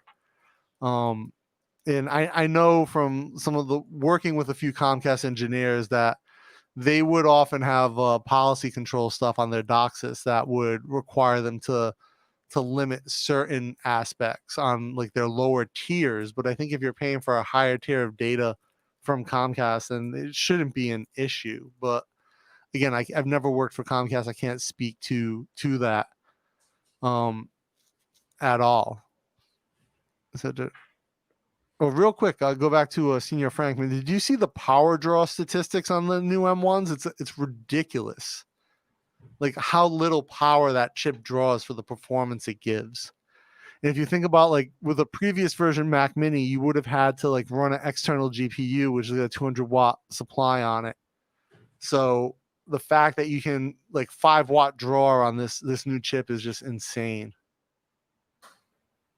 Stuck. You think I would agree. The Philippines is one of the most Catholic place I've ever been. I told this story before on the channel, but when I was producing the CBiz podcast for EFM, and we were in Manila, we were recording in Makati at a place called A Space, and I went to a grocery store across the street to pick some stuff up, and at like 5 p.m. they stopped everything and announced on the loudspeaker that they were going to do the Lord's Prayer, and people literally stopped in the aisle, did the whole whatever the sign of the cross thing is, up, down, left, right, the Konami code for God. And, did they announce the Lord's Prayer, and people were like mumbling it to themselves in the aisles. Well, I'm just trying to buy some snacks, and like I was getting dirty looks for not stopping. Oh, it's kind of like here. When is it? 5 p.m. Everyone stops walking and they play the King's Anthem? Well, only in the government parks and on the BTS. They play the national anthem, not the King's Anthem. Anthem. Okay. What's the one in the morning? National King's Anthem. Oh, so it's because they never do the King's Anthem? Only in like the theaters and stuff. Mm-hmm. Yeah. So Patrick got it. Yeah. Patrick knows what time it is. Let's talk about Mike's living room. My current Patty's in. Actually, all it looks like is an Airbnb that I stayed in like a couple of weeks, and it's pretty standard, right? Yes, yeah. Frank's saying the power requirements are stupid low. He's wondering if he can run a Mac Mini with a power bank. He might be able to, maybe only for 6 hours. When I was looking at the benchmarks, look at the benchmarks for like what people are doing with it. There was one guy who ran the Mini against his $15,000 Mac Pro, and the Mac Pro was beating it, but by like only a couple minutes on like huge exports of video files and stuff. But the power draw for the Mac Pro is through the roof, and you're running a Mac Mini. Now you can't even do an external GPU with these new Mac Minis, but apparently you don't even need to based on the performance of that on-chip GPU, that 8-core GPU they're running. The M1, I think, uses like 10 watts. I mean, don't forget, this is the chip that they designed. Is it 5? That's freaking amazing.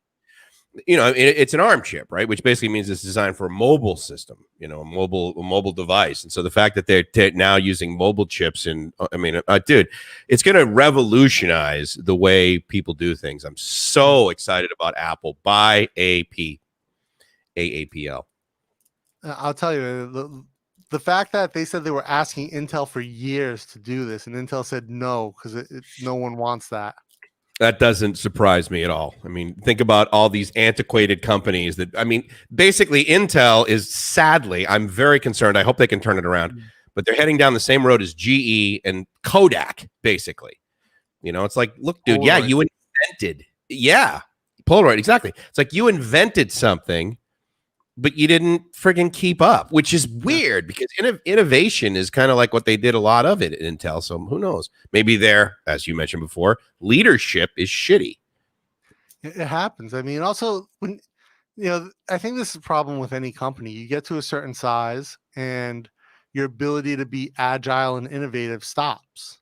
Right. And I don't think we've seen a company that can organically be agile and innovative at scale. I mean, that's why companies like Facebook and Google buy smaller companies, because they can't develop those same innovations internally or make them work internally. And I think that's why you see a lot of things get killed off when they get bought up by bigger companies, because they don't work at that scale. Yeah, I mean that's was it 80% of all mergers fail, depending on how you define it, but that's too bad, isn't it? And I mean it's part of the dilemma, right? It's like you need the big businesses because they operate at scale, they drive things down. But again, like you need startups for the innovation. I mean, because you can take those risks. Right. Absolutely. It does become a cycle, especially, I mean, over the past like 10 years, we've probably seen a big push for acquisitions versus in the 90s and 2000s when I was in the .com space, everything was IPO driven. Now like IPO is too much. The last 10 years, IPO was too much of a risk for a startup, whereas an acquisition was a sure bet.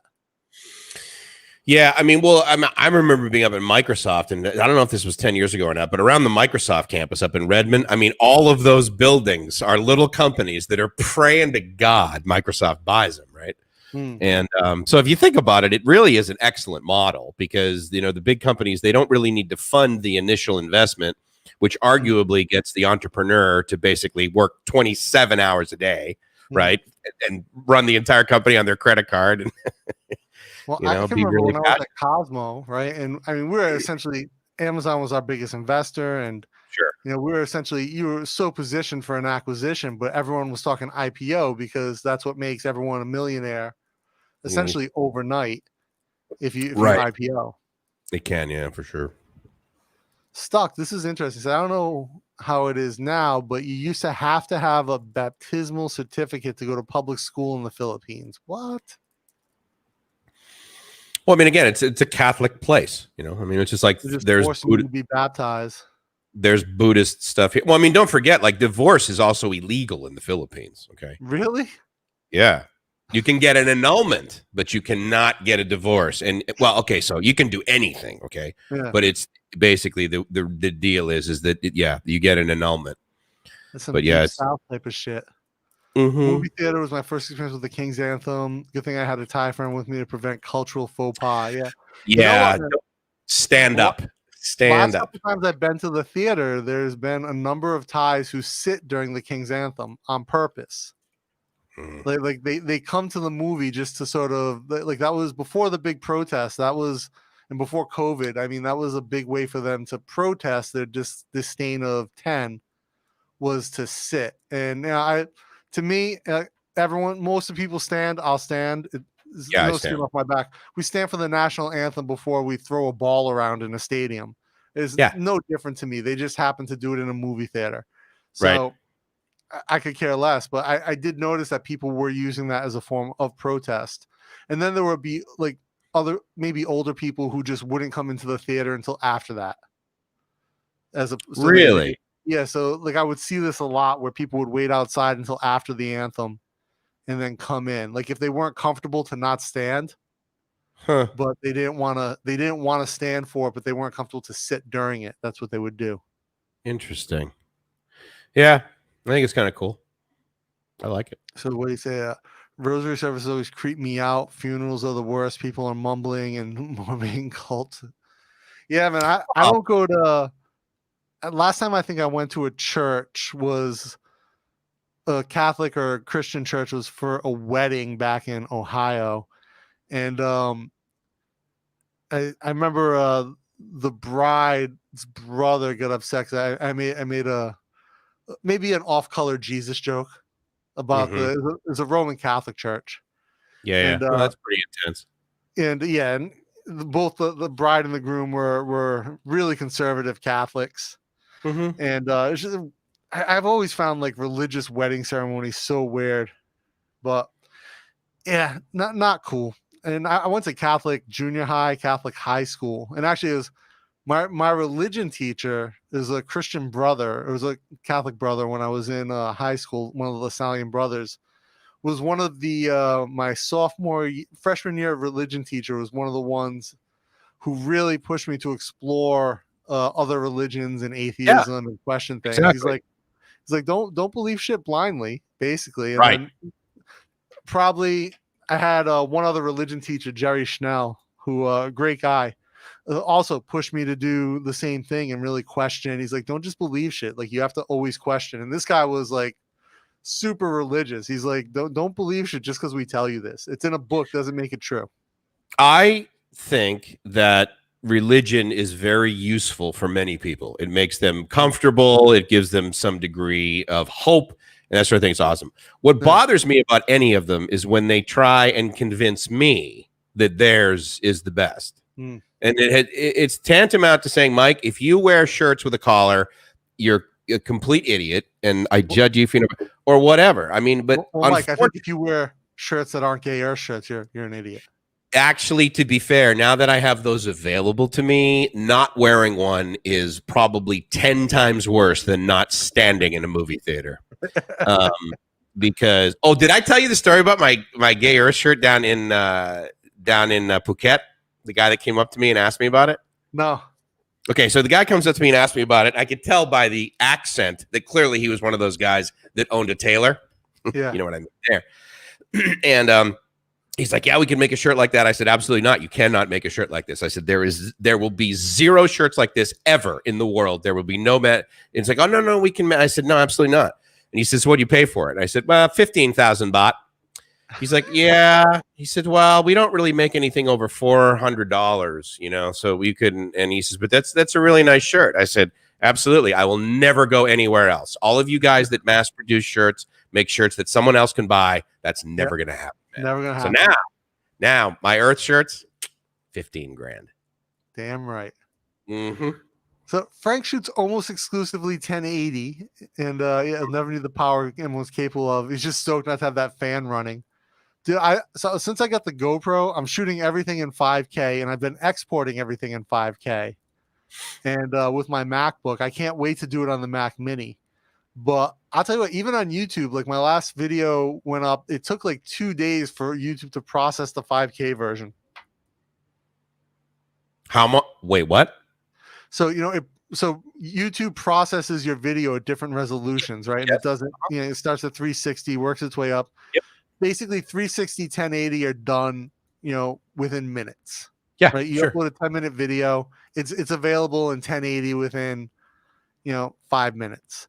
Mm-hmm. Yep. My 5K rendering, to render it out in 4K and 5K takes like 2 days. Wow. But don't you upload in that format? I upload it in 5K, but they've got to reprocess it for whatever they're showing it at. What do you upload? MP4? Yeah. What do they stream with? Not sure. I should look into that, what their back end looks like. Is it proprietary? It's not FLV, is it? Maybe. So you get 64 gigs of RAM, an 8 gigabyte video card with an i9 processor, and the iMac sounds like it's trying to achieve lift. Yeah, I'm sure, dude. That's a lot of horsepower. Yeah, that's a lot of horsepower. I cannot wait. I'm just so psyched for like what the Mac Mini represents, and like to have something that, again, the export times, like they were doing just stupid exports with big video files, and I'm just super excited to be, like I said, just to have something that's going to handle like ton of workload. And then this MacBook Pro will become sort of the studio laptop. Like this will run the podcast studio. And then the Mac Mini will be set up as my my sort of design and video editing workstation, along with the iPad and everything. How come your internet went out the other day? Because I'm still curious why your video, when we're doing these things, basically chops out. Yeah, I don't know. The other day I had quite a bit of internet outage, and I don't know what caused it. It was out for hours, though. Do you have fiber to your house? Yeah. Huh. Weird. Yeah, I've got glass right to the router. Yeah, I love that. I mean, unfortunately we do not have that in this building. And in fact, when I was at the mall yesterday, I checked with 3BB and she says, no, we can't. She said, because the building won't support it because it's basically copper to the, to the each individual condo.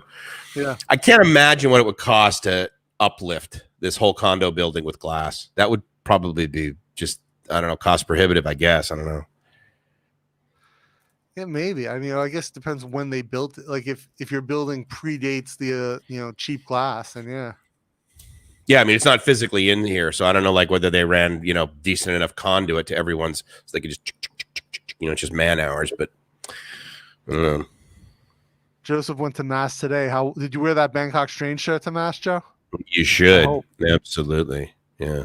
The Stuck says he got his ass beat constantly from 7 to 13 because he questioned the Bible. They gave up finally.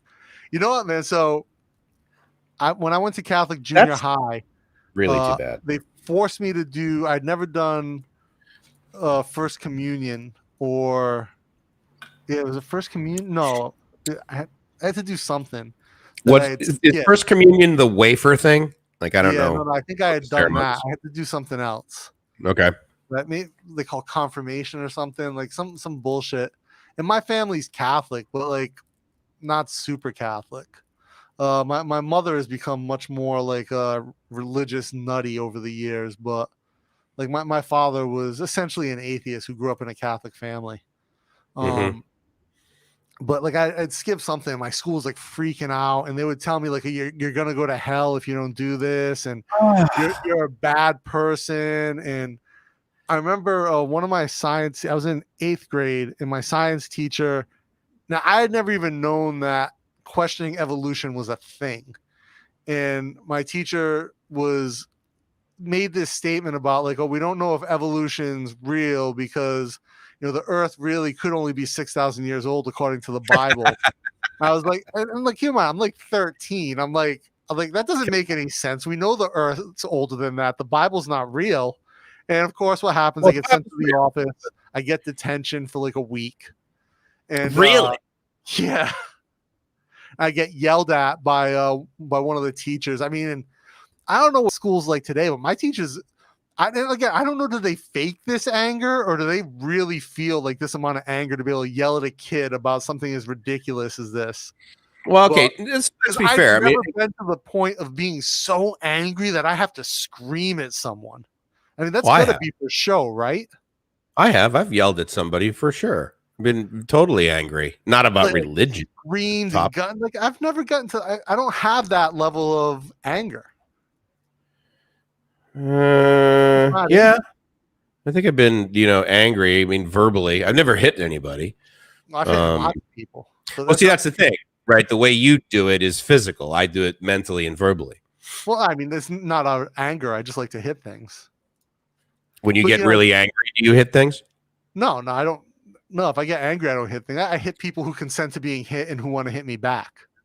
Oh, yeah. Well, you're a boxer. That's different. You're a sports guy. That's not a emotional. I don't know. Like I've never gotten so angry that I wanted to like verbally just like assault someone like my teachers did when I was in junior high. Like I wonder, like you must have to manufacture that level of anger, like to yell at a kid over saying like, oh, the Bible's not real.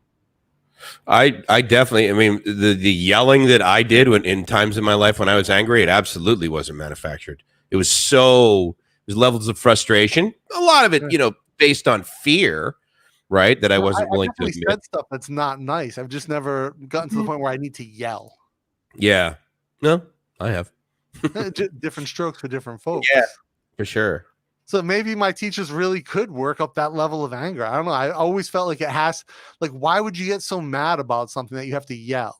Like, it never made sense to me. Like, it doesn't. Well, sure, it doesn't make sense to you, but don't forget, you about it because a lot of people react that way.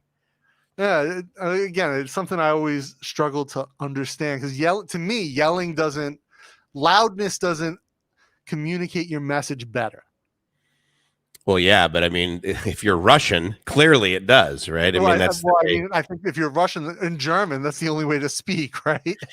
some Chinese do it that way. Yeah, I mean it's very interesting how all these other. I think the thing that bothers me about religion in general is, or anything really, is when someone tries to convince me that their way is basically potentially better. Sorry. I'm willing to listen to somebody else try and convince me that their way is the better. Like, oh my God, Mike, if you don't own an iPhone, then you're a complete loser. Android is blah blah blah. Okay, I get it. But the part that bothers me is when they're like, and you're going to go to hell, kind of thing, like in air quotes, like something that this is. And to tell a kid that if they don't, it's one thing to say if you murder somebody, you will go to prison. That's your choice. Go ahead. But to say that something fictitious. Your eternal soul will burn. Right. Because, I mean, you're going to go to hell when you die. I'm like, do you know how long it is between now and when I will die? I have a significant amount of time to do a ton of other stuff, not the least of which is do this atonement horse shit that you guys tell me that I'm supposed to do when I do something wrong, giving me an example of when you did something wrong, and then you basically made amends for it. I'm like, sounds to me like I have to go through that process, and the only way to do it is to do something wrong. So I'm like, your logic is faulty to begin with, right? So, I mean, I think that's why I really like Buddhism, because nobody has ever been like, well, Mike, if you don't do this the Buddhist way, they're just like, if I show up and do anything, especially if I do it incorrectly, they're like, oh, like I went to a temple recently, and I like my Buddha thingy was like hanging out of my shirt, right? Yeah. This guy and his wife came up to me. They're like, oh, good. Good. And I'm like, I don't even know what this means, man. But like, I feel better after I leave. It's like going to get a massage. I leave, I feel better. I go to a temple, I feel better. There are churches in New England, especially because they're like 500 years old. I walk in the building, I look around, I sniff a little bit, and I leave, and I feel better. But if someone tries to convince me along the way, it's like, oh, dude, I'm pretty sure Catholic churches, when you go to Catholic Mass, the point is for you to leave and feel worse. I know you say that kind of jokingly, but I mean, there is some. No, I think it's true. I think they want you to feel regret and remorse. And they want you to like have some self-hatred, guilt. I don't get that. Like, how is it right? I mean, I'm not disagreeing. It's just like I don't understand why that is a process that people believe makes your life better in the long run. I don't get that.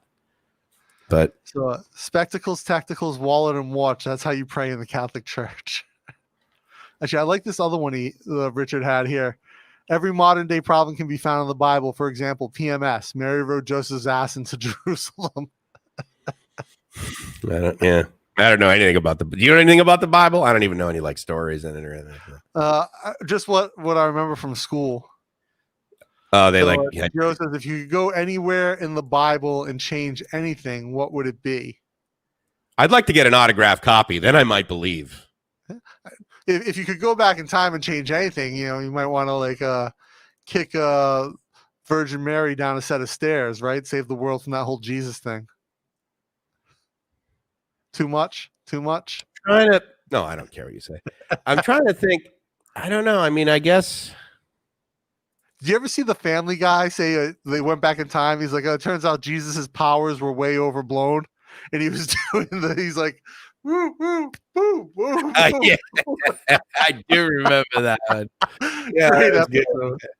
Yeah, I agree. There's a ton of stuff that's in the past that they're just embarrassing. I remember being in Atlanta, and there's like this huge tribute to Martin Luther King, and there's a bunch of Chinese that show up, right? And they're reading about all the stuff that the United States basically did to black people, and they're taking pictures of this stuff, and they're reading it, and they're going, "You guys are really screwed up. Like you need to be really ashamed of yourself for treating people this way." I was like, well, I don't know. I didn't grow up in it. I recently watched the first season of Watchmen, which I was behind. I finally caught up, watched the whole thing. And it takes place around the whole, a big theme is the Oklahoma massacre and the bombing? No, like when they killed essentially an entire black community because they were in Oklahoma. Yeah. I didn't know this occurred. What Watchmen? Is that the name of it? Yeah, Watchmen. So it's actually a real thing. I remember hearing about it like when I was an undergrad, hearing about it, and it was like sort of glossed over. But there's this whole thing. They used to call it the Black Wall Street. It was a neighborhood somewhere in Tulsa, and they essentially, like, the white members of the community were like, no, we can't have all these successful black people, and basically just ran the streets killing people. And they found like some of the mass graves since. What year was this? Like in the 60s or 50s. What? Yeah, I never heard. Wow. I'll look it up. Tulsa Massacre. Oh my god, that's horrible. So Watchmen was based around this this whole Tulsa Massacre. You type Tulsa as my second recommendation. No, sorry, the 1920s. Tulsa Race Massacre, May 31st, 1921. Wow. Wait, so this whole TV show is based on that? No. So Watchmen's a comic book series, right? So this is set as a sequel to the movie, like a sequel to the events of the movie, and it's based around the reality that exists in the Watchmen universe post Tulsa Race Massacre. Okay. So like a generation removed, or a couple generations removed. There's just really, it was an interesting way that they addressed the topic, but again, like the fact that shit happened, right? And like, just like, what the fuck? Like that actually happened in the 1900s. Well, I mean, look at Cambodia. I mean, that's just like, you got to be kidding me. Yeah, true. That was what, 70s? Late 60s, early 70s? Crazy. Into the 80s, right? I fear you're correct. I'm not quite sure, but yeah. Stuck. Half my family was Jehovah's Witnesses. The other half was Southern Baptist. So, so you had family members that talked in tongues but didn't celebrate birthdays. Yeah. So literally, I mean, I know that you're starting tongue in cheek, but I literally have no idea what like that sentence means. Like, I don't know what the behaviors are of the Jehovah's is. I don't know what the Southern Baptists do. Jehovah's Witnesses is the one who go door to door, right? And then they don't celebrate holidays. And then Southern Baptists, I think, are the ones who talk in tongues, like go to like tent revivals. Yeah, I don't. Yeah. Damn right, Greg. There you go. What up, chest bump? They're trying to save your soul, Dana. It's too late for saving something that doesn't exist. Right. The only reason they yell is because they're unable to reinforce their argument. Yeah. Yeah, I would say that, because I remember I was in debate club in high school and I was pretty good at it, but there would be times where I probably learned that then. I probably learned that in high school, that like raising my voice didn't add value to the thing. But I'm not saying that's, I didn't, wasn't great at it when I became an adult.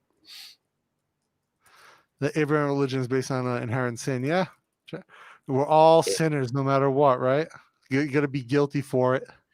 Well, it's like all women are lesbians, right? I mean, Jesus is the best thing to happen to Judaism. God was an ass before he showed up. Right? Yeah, so Old Testament shit is like really, Old Testament is really brutal shit. What, like violent?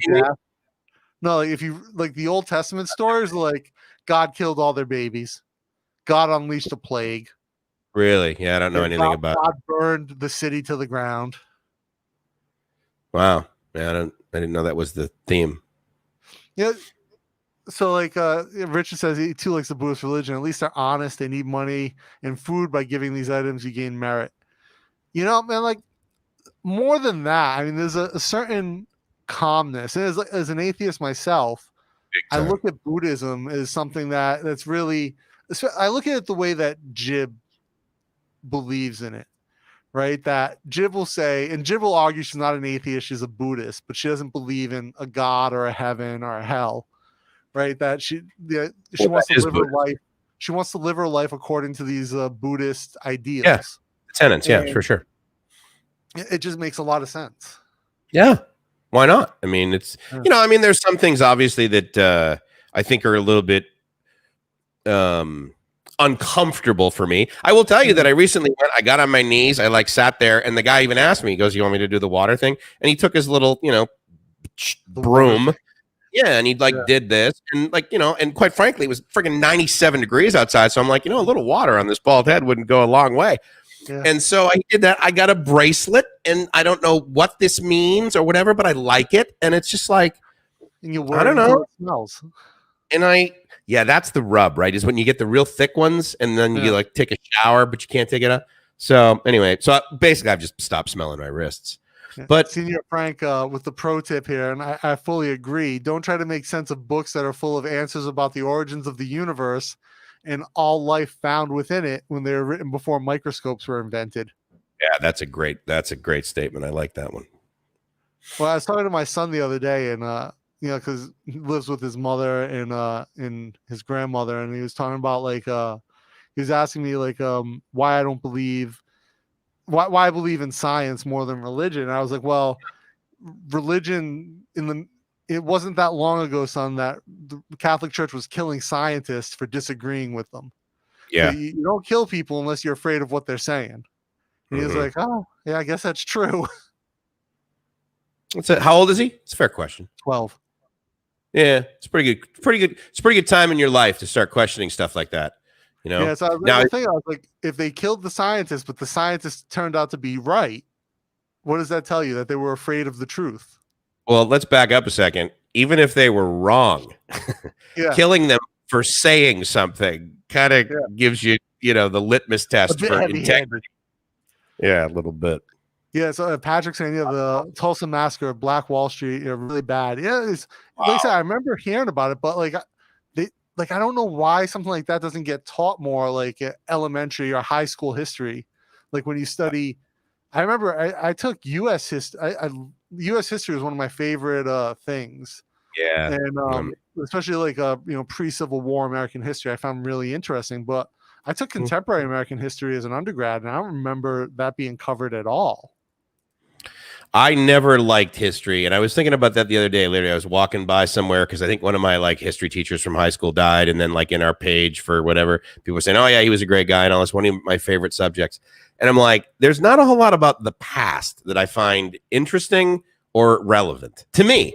In other words, okay, yeah, they killed a whole bunch of people in Tulsa, okay, and then but how is that going to help my M1 perform better? I mean, I think I always enjoyed history is the understanding of times, and again, you have to keep in mind the context with which general history education is written is kind of questionable, but understanding the context of times and events, I always found really helpful in my life, even at a small scale, and understanding, especially like I said, a bit myopic, but American history was one of my favorite things. Yeah. And again, living in Thailand now, understanding the history of the Siam Empire and all these things, the Khmer Empire is really just fun. Kind of indeed. A lot of it's trivia knowledge, and again, the context with which it's recorded has to be always questioned, but still very interesting. I love how the Vietnamese call it the American War. So I thought this was kind of funny. Richard just sent Benja a gif of a rooster in high tops running around. I'm laughing quite a bit at that. Yeah, so stuck, no birth. So that's the Jehovah's Witness side. No birthdays or Christmas until he was 15. What is their justification for that? That they're Jehovah. I have no idea. Jehovah's Witness is very foreign to me in general. I know very little other than the fact that they do the whole apostolizing door to door. So they beg Joe for money. Has the one true religion, Bangkok Strange. Up top, Joe. Here we go. Ready? 3, 2, 1. Boom. My man. Giggity. Oh, Hugh's got it good. He's just recruited by a nephew to play a video game. Got to go shoot space zombies or something. Nice. Good. Enjoy that, Hugh. That is a good time. Right, yeah. The fact that he asked you guys are buddies. I love it. Congrats. Stuck. Yeah, I don't want to be held responsible for what my mother did, much less Eve, right? Fuck. And the whole idea of the original sin thing, kind of crazy. What's the original sin? Eve's sin, right? Of eating the apple. Which I know that there's that story. Is that supposed to symbolize something? That's the sin of every man that we're born with. Which means what? I think the idea is that she disobeyed God, right? So God just simply said, "Don't eat this apple," and she did. That's it. Yeah. And then, of course, there'll be modern scholar interpretations of they had sex, or she went into agreements with the devil, whatever. But it comes down to you didn't listen to God. You didn't listen to your God. I can just pack you with my pocketbook, Bobby. I don't need God. God doesn't. If you just gotten God his cup of Dunkin', you would have been good. God doesn't pack you. What's the? This is like the Thailand's MG Toe Club. What's MG Toe? You pronounce it MGTOW. It stands for Men Going Their Own Way. And it's basically, as far as I'm concerned, a whole bunch of grumpy old men that could never get laid. And so therefore they basically put every woman into this new thing that I've discovered also from you guys, a Karen. And they basically like, oh yeah, all women are bad. It reminds me of Spanky's Gang, which was that old show in black and white where they had this club called the He-Man Woman Haters Club. And again, as far as I'm concerned, any guy who like hates a whole bunch of women and thinks that they can just be better off on their own is either a chronic masturbator or basically has a real tough time getting laid. As a chronic masturbator, I want to just kind of step in here and say that no, you don't have to be a chronic masturbator to hate all women. You don't, but to hate all women, you have to be chronic masturbator. Yeah, that baby. Do you do it chronically? In other words, like there's a time like that I shouldn't text you? No, just 4 or 5 times a day, whatever, just randomly. You're like, Mike, look, if I'm awake, like basically, Mike, by the time I've sent you the StreamYard link at like 3 a.m, just knocked it out of the park. Friggin' protein all over my desk. All over. That's what the bum gun's good. You just spray the bathroom down when you're done. You know what? I'm really disappointed with my bum gun. I think that there's like debris inside of the nozzle because the pressure, I'm not getting the pressure. Oh, yeah, sometimes you have to dip the nozzle in vinegar. It'll break down, like just distilled vinegar. It'll break down any of the iron sediment in there. Dude, you know what? Maybe I should take a bottle full of vinegar and just shoot it up the old. Probably no. Probably not. The old poop shoot. That might be a game changer. So some of these, how do you say it? MGTOW? MGTOW is how they pronounce it. I think they call those guys incels, right? Like what does it stand for? Like us, like I call them losers, yeah. Basically, or Sims, like the guys who go on like OnlyFans and like think they're gonna get laid by these chicks they're paying $20 a month to see booby shots. It's all free, dude. Like, why? Nina Hartley, never gonna forget that name now. I kind of want to hang out with Peter North. Talk about a chronic masturbator. That guy was like, genius. It used to be Protestants that promote science and Catholics fought it. Now it's the opposite. It seems the new Pope is moving things in a interesting direction for the Catholics. I don't even know like what that guy does. I don't know what that means. Oh, it was a snake. The snake. I left out the snake. Yeah, she ate the apple. What? Because the snake was the devil, and the snake convinced her to eat the apple. There was a talking snake in the Bible. Really? But they also had a talking burning bush. So I mean, whatever. Wait, I think people did a lot of hallucinogenics for the Old Testament. Sounds like they were pretty uneducated, quite frankly. That and a lot of hallucinogens. A lot of magic mushrooms. But so did the Beatles, and then Magical Mystery Tour came out, and it's like results pretty good. So okay, the apple represents forbidden knowledge. Why would any knowledge be forbidden? That makes right away. Like I'm not good with that. Forbidden knowledge should be no forbidden knowledge.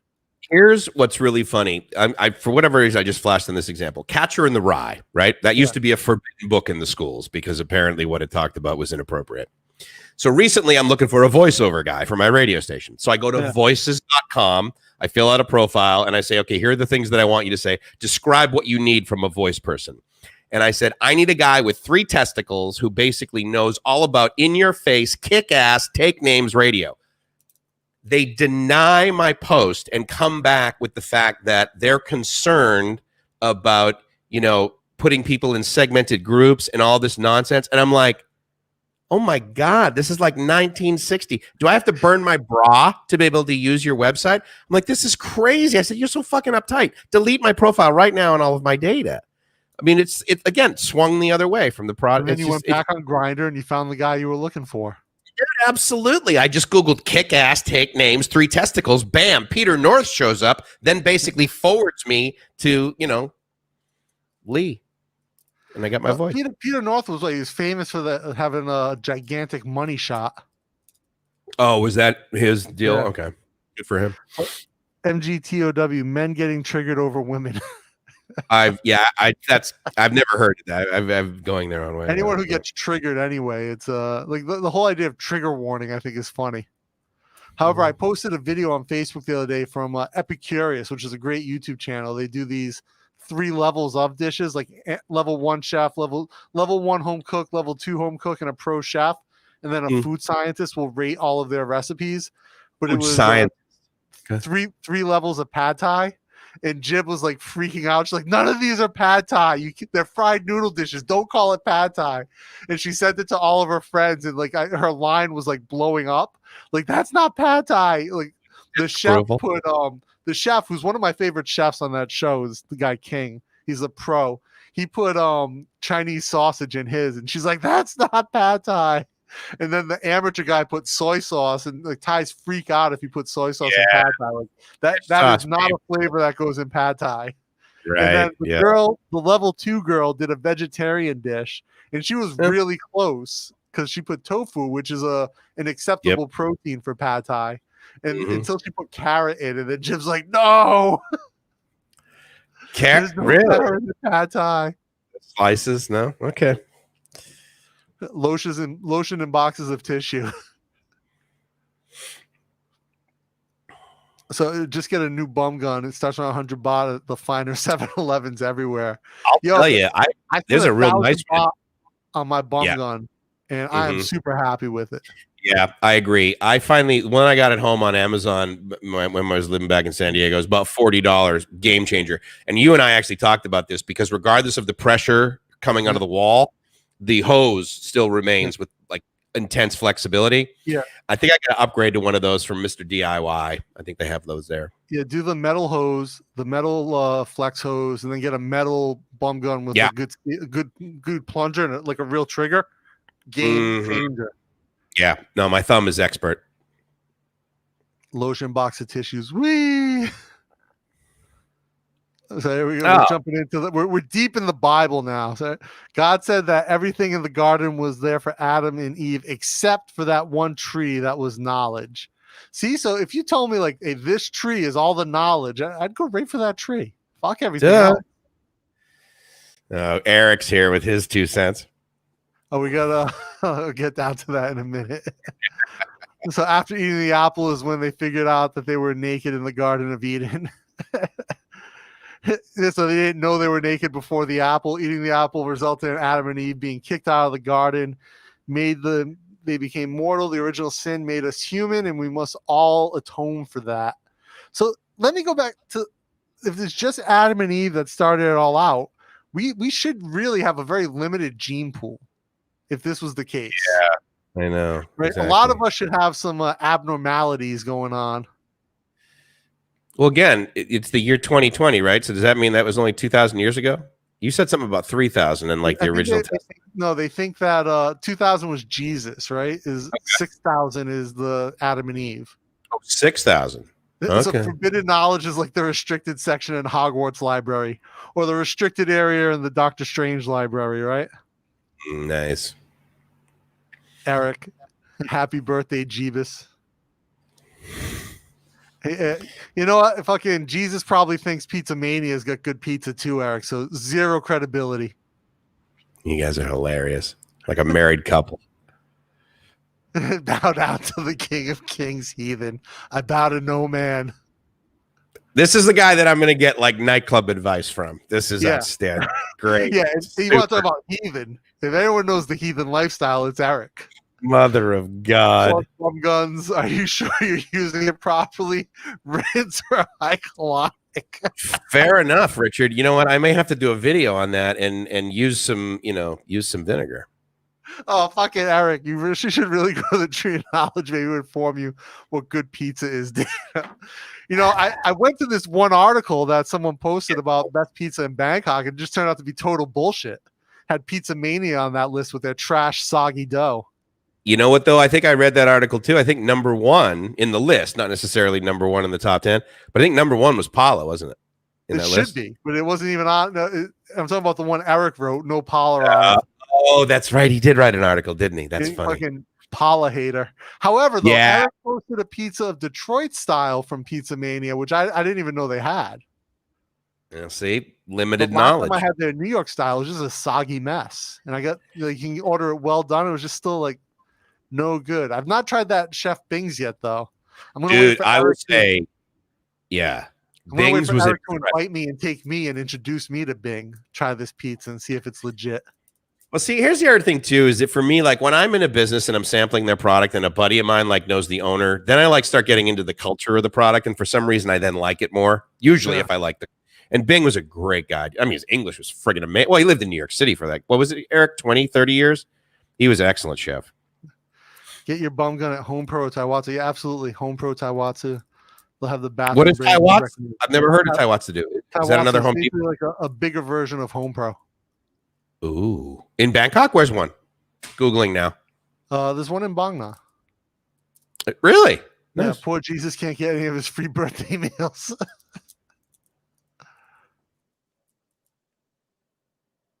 Eric, Patrick's been watching your videos for the last year. Great stuff. Yeah, absolutely. Eric's got some good stuff. When he posts, he's about as consistent as me.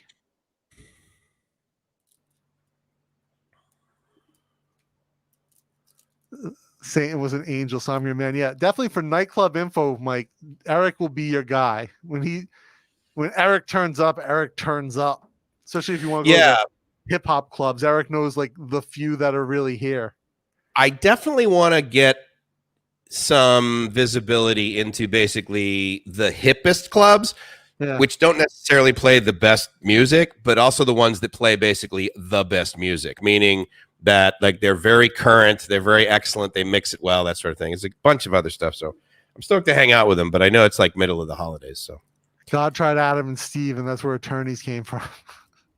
Yeah, already. Weren't they all the snakes? Yeah. Hold on, I got to move my softbox. Of course, with your lack of pizza knowledge. After reading your last article, I could say the same for you, Eric.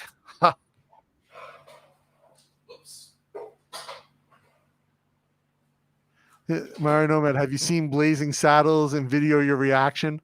Joe, I think everyone's seen Blazing Saddles, man. That's one of the greatest comedies ever made.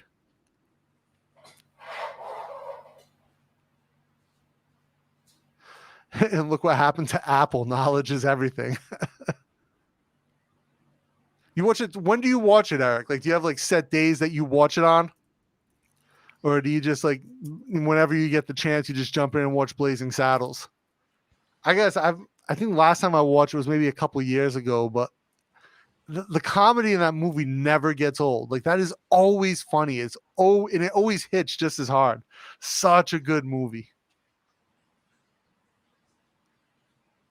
Yeah, Taiwatsu is it's more of a, it's kind of similar to a Home Depot, I guess, right? Where it is more of a contractor spot. February, and then whenever you can. Oh, yeah, part of your Black History playlist. That would make sense. You should do a video on your Black History playlist if you have not yet. Or give us some pointers on whatever else might be on that list, Eric. Other than Blazing Saddles. What's the best nightclub in Bangkok? Like, Eric, have you been to Excess in Vegas? Like, what's the Excess of Bangkok? Gene Wilder's fantastic. Yeah, he is. Absolutely. Yeah. Brilliant. Why am I still getting fucking, come on. So what is the best nightclub in Bangkok? I have no knowledge of that. I know where the best fight club is to go watch fights. Yeah, but isn't that the thing about Fight Club? You never talk about Fight Club? Well, no, in modern day fight promotion, everyone wants you to talk about their shows. But yeah, Insanity would be the best club if you want to watch fights when they have FMD. But I don't really go to nightclubs, so I don't really know. I can't make any suggestions. Very disappointed with the performance of this. Unlike Home Depot, you won't find Mexican laborers hanging out in Home Pro. True. Yeah. Also, it goes, it doesn't exist, Mike. Bangkok clubs can only be rated internally. Internationally, they suck. Oh. Really? I thought that's interesting data because I thought actually Bangkok had some really awesome ones. I mean, I knew they weren't on the level of, right, like Vegas, but all right. Well, what's the best one in Bangkok then compared to all of the other bangs of cock? Flex Club, really? In Pattaya for hip hop? Where is that? Is that on? That's not on Walking Street. Flex Club in Pattaya. Is that, I'm trying to think. It's like third row. I could Google it, I suppose. Flex Club, huh? What do you think of Flex? What do you think of Flex? Yeah, Eric, let us know because Eric has been partying in Pattaya quite a bit 2020. Yeah, that's true. He has, right? His Instagram stories have been quite Pattaya centric. Oh my God, it's all the way down Walking Street? Oh, wait a minute. No, wait. Is Flex? Did they just simply? What was the name of the one that used to be there? They just simply They did a redo of it. No. I'm sorry. No, wrong one. I was thinking of one. You go down past the Bali High. What is the one all the way down the end there? Noise in Bangkok. Noise. Yeah. So Eric says Flex is the best hip hop club in Thailand easily. In Pattaya, huh? But he says Walking Street is the best. Eric, there was like maybe 2 years ago, you and I were talking about a spot that you used to really like, and you said they closed down, and you said it used to be the best hip hop club in Bangkok. That's done with, right? That's completely closed. Mix, that's right. Yeah. It was Mix. I was actually there before when it was Mix. Eric, I actually mentioned this in another video. I am completely aware of the fact that like every single nightclub, for me to go there with you and experience like it sort of, what the culture is like there, I'm quite certain I'm gonna have to take a nap and then set my alarm for like midnight and then wake up and then like meet you there or whatever, probably 2 a.m. or something like that. But yeah really, that's the best one. Interesting. I was freaking down there. Eric, that was your favorite, right? Velvet, and then it closed. Someone mentioned Levels. I've heard of that. Ladyboy Whisper, right? Levels.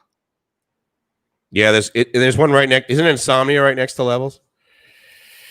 Yeah, Insomnia or Insanity's down the street. There's one in Patong that it's like 5 stories. It's not called Levels. Something else. In Patong? In Phuket. Sorry, in Phuket. Patong Beach. I was just there. What, Banana? No. Or the one up? There was a Full Metal Dojo there. Actually, do I have? Was it this one? Return of the Mac?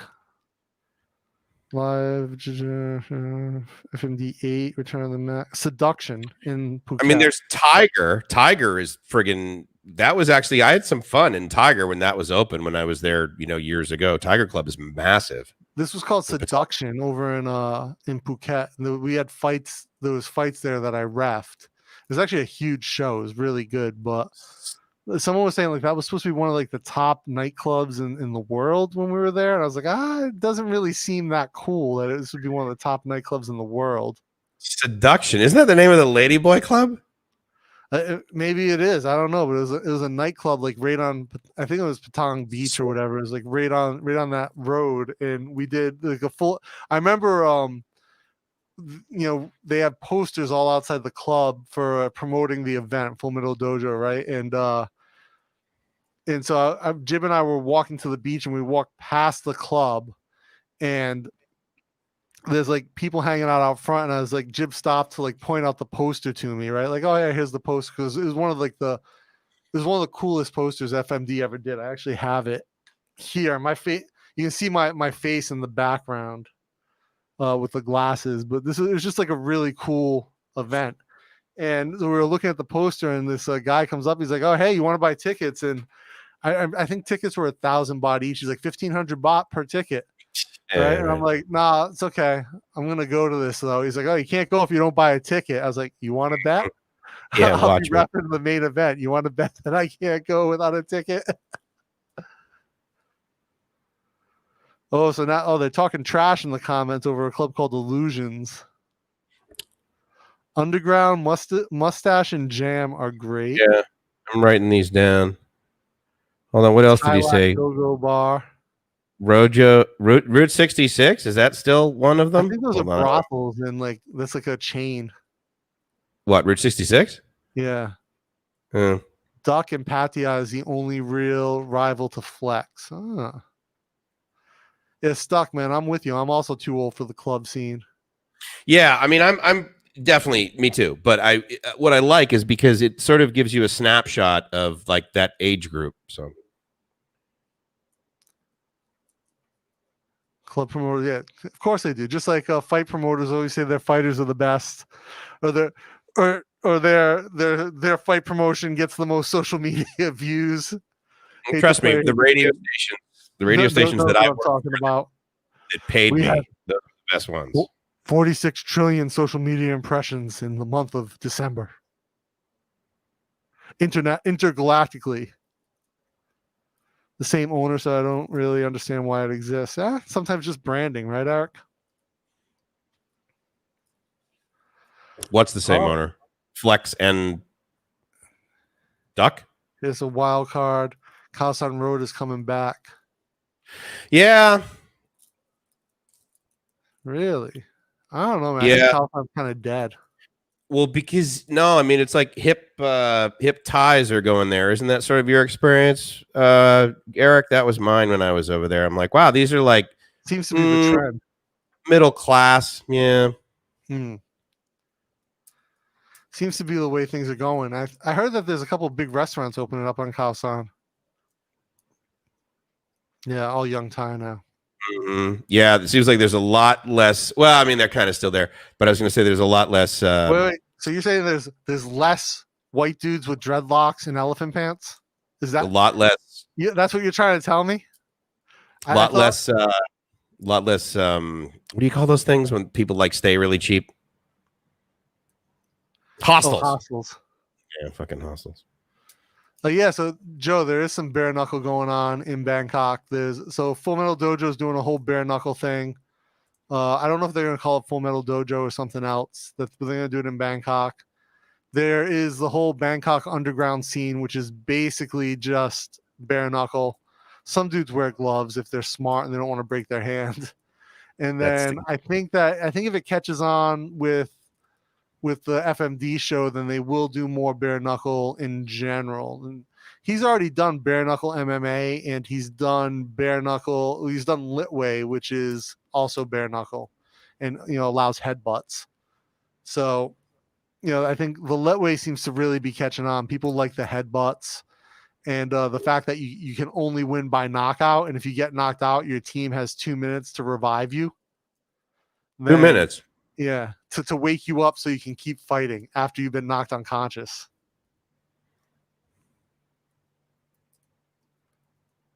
So Eric's saying there are no white dudes with dreadlocks on Khaosan. Nice. Very good. Very good. Well, so they all went to Shanghai to drop ship? Probably. Yeah, with their laptop. They can't get in the country. So Eric wants to know if you like jazz clubs. No, I'm not a fan of that. The main reason I want to go to these clubs, Eric, is I want to find out like what sort of the popular flow of music is, and what people are showing up to do. Like, I'm sure there's just clubs where you just show up to be seen. There's clubs where you just show up to dance. Like, there's always like the group of girls, and they're just there to have a girls' night, that sort of thing. Sometimes people are just there for the DJ. Like if Tiesto is going to be playing somewhere in Thailand, which I doubt ever occurs, but it might.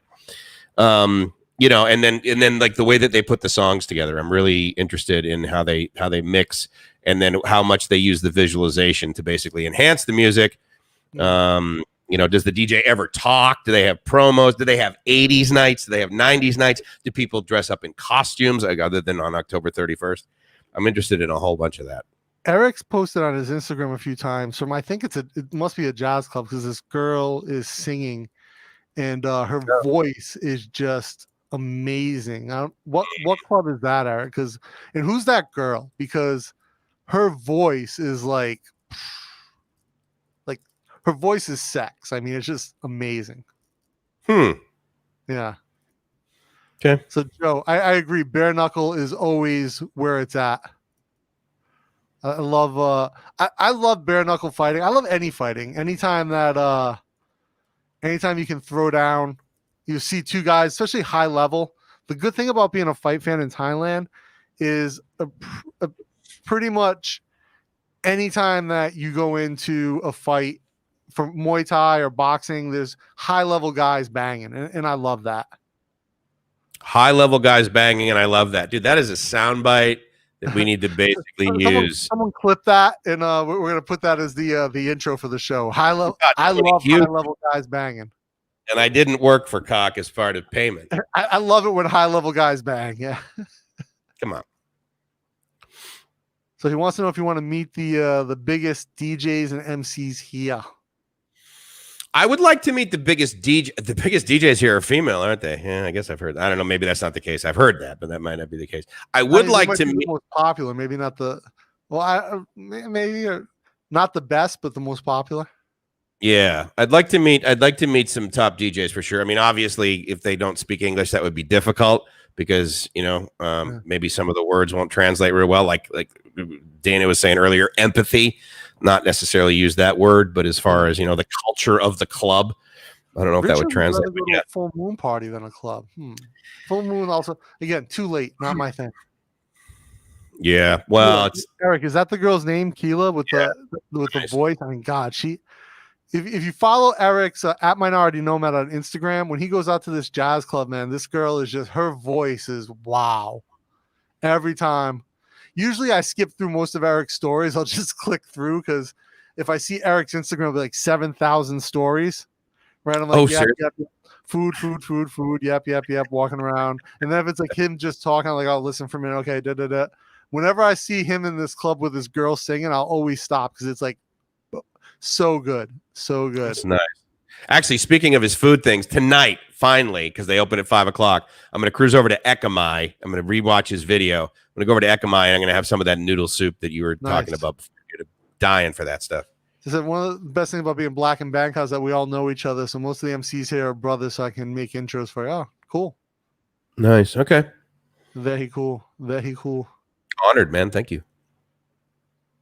There you go. High level guys banging Dana 12, 26, 20. Banging. So the biggest, okay. I would say the most popular ones are, Derek, wouldn't you like the ones, maybe the most popular Instagram DJs in Thailand are all these chicks with way too much plastic surgery, white chick noses, big fake titties, skin so white that you would think that they've never seen the sun. Hello, my turn. How are you doing? Hey, y'all. What's up? Good to see you here. Thanks for coming by. Got a little what's that emoji? Something it's like spectacular. What does this say? I can't read it. Bangkok invaders, pretty much all dudes. That's how Eric likes it. All dudes. Does he? Yeah. High level guys banging. Eric says he'll meet you at the noodle spot. Oh, sweet, dude. I'll send you. You said they open at 5, right? Which, of course, that's blue light special for me. So I'll totally be there at like 5:10. 5:10, then in bed by 7. Yeah, for sure, dude. Once it gets dark, it's like, I got nothing going on. Yeah. So, Eric, I'll get your take on this because the Instagram DJs, I find an interesting phenomenon. I know a girl who she graduated with a master's in electrical engineering. Love it already. What's that? Love it already. Yeah, and then she had a job as an engineer and fucking ended up not working as an engineer because she became an Instagram DJ, got a ton of plastic surgery, and now like all she does is go on Instagram every day and just DJ live on Instagram and people watch. And she wears like these weird contacts and shit. Okay, wait, so she's not in a club. She just does it like in her living room, streams it on Instagram. Yeah, sometimes she gets hired to like DJ at like the mall, right? So like she'll be at like events at like Siam Paragon or Central World, pre-COVID days, like for like special events at like retail shops. But like I've never seen her post from like a club that she was actually DJing at. She'll be at a club and she'll like post like with a DJ in the background. But anytime I've seen her post of her DJing, it's at home or it's like at a mall. Huh. Interesting. I didn't know that was I mean, I've seen guys on YouTube that like just do it in the studio, and I was like, yeah, I guess this is interesting. I didn't know there was a following for that. It's a marketing 101, and I'm pretty sure she does sideline stuff if you know what I mean, to make cash as well. Freelancer. She's a freelancer. But yeah, the whole DJ thing, not working a day as an engineer, just freelance spinning, wearing, and she's got a ton of plastic surgery, huge fake boobs, horrible nose job that has like square edges to it. Ouch. You got to overpay for that one. Always overpay for a job. It's funny, like in America, if people get a nose job, they get cartilage taken out, right? And in Thailand, if they get a nose job, they get some type of implant added in. Because they wanted to extend it, right? And then they want to have a higher bridge, yeah, the front, yeah. And then they'll put makeup on so that it looks like it really defines that bridge that they've added. I have never been a makeup guy. I'm just like, dude, especially when you can notice it, right? Because then it's like, what's the point? Not like rose. It's so natural. Well, because of the sparkles. I mean, because that was the beauty of that, is it had a lot of glitter, and who doesn't like glitter? I almost lost it when you're like, not like yours. It's so natural, and I'm like, yeah, but that I think I completely went over. I don't even think Eric. Like, yeah, absolutely. Eric says you can always come back to engineering, only hot for a few years. So that's not really true. You can't always come back to engineering. There's a level of proficiency that you have to maintain. Well, I mean, if you're a good DJ. But you take 10 years away from engineering, right? You're not going to walk into a good job as an engineer. You think she's going to be hot for 10 years? She'll probably be hot for 2. Oh, she's Asian, man. Like Asian women. That's true. Fucking Asians, dude. They look like 20 forever. She probably has a pretty big window of hotness. And I would imagine she's probably early 30s now. The window of hotness. I like that. Now, their window of hotness is pretty big compared to like European ethnicities, like compared to white women. Yeah, they're corn fed. I like my girls rice Western fed. Women. Yeah, their window of hotness is much shorter. Also, though, if you're a white woman or a Western woman, your window of hotness generally starts earlier. Because I don't think Asian women really get hot until like late 20s, early 30s. That could be true. Yeah. Right. Whereas like a lot of like Western women are hot from like teenage years. Mm-hmm. So they burn bright quicker, and then, fizzle out in the 30s. Whereas Asian women get hot in that late 20, early 30s range. Where does the phrase "ridden hard and put away wet" come from? What's the origins of that? I have no idea, but I love it. Is it from horses? All the time. Do you? But I mean, if they're wet, why would you put them away? That's my big question. Speaking of the window of hotness, I don't get it. True.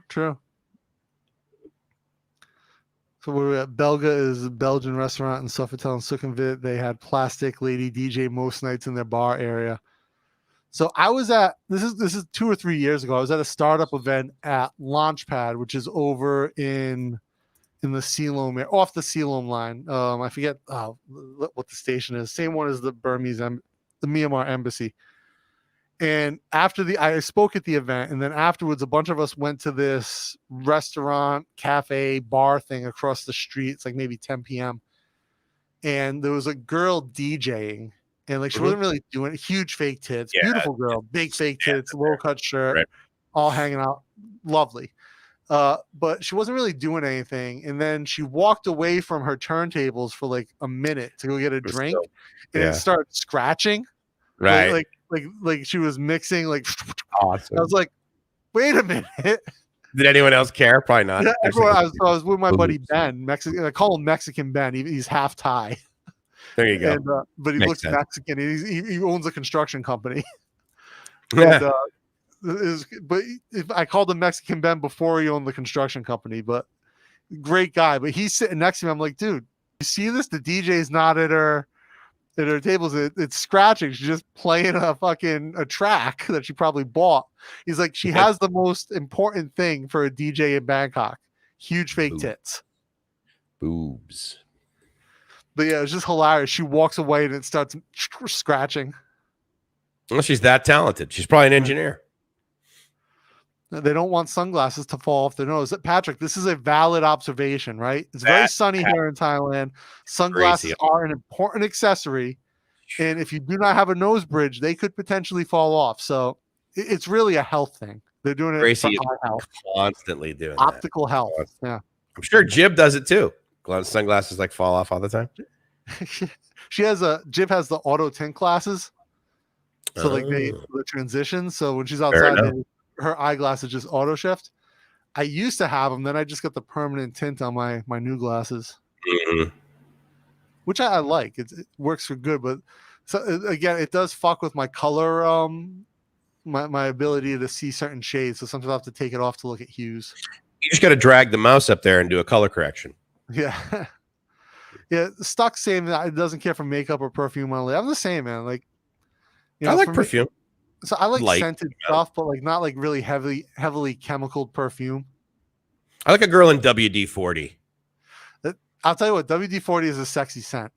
Dude, absolutely. If she can have that and air tools, all done. Yeah. Yeah, so there does seem to be a market for lady DJs out there. Indeed. There's a market for women in Thailand, as it turns out. It's funny you should mention that. So I'm going to all the Michelin bib gourmand. You mean gourmet, or is that supposed to be gourmand? The Michelin gourmet. Yeah, you should join a few, like 92 this year. You're going to 92 Michelin restaurants? God damn. I'd be honored, dude. Just let me know what I need to wear. Let me know if I need to buy something, because I'm shorts and shirts, so I'm sure I need like slacks.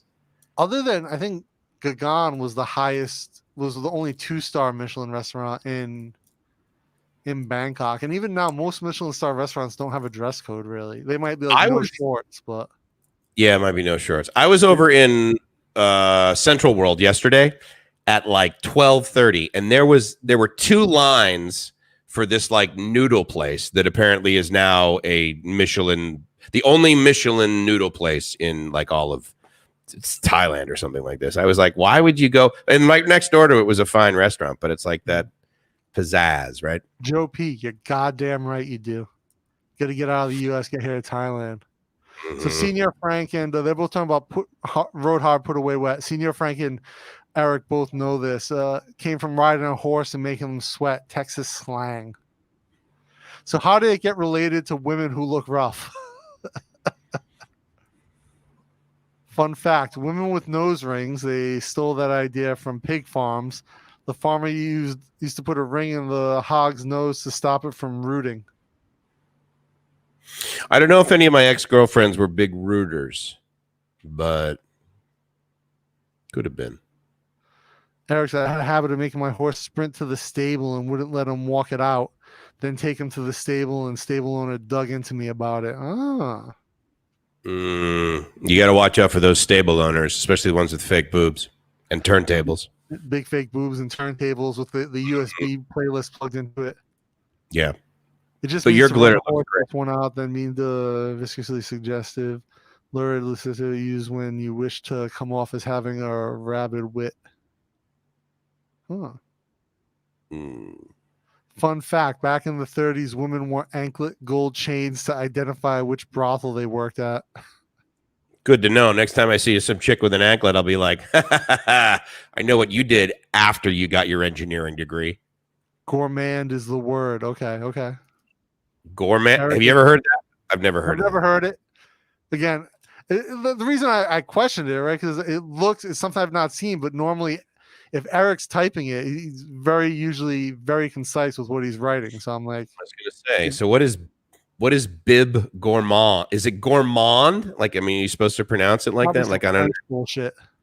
You know what, dude? Anything French is fucked up.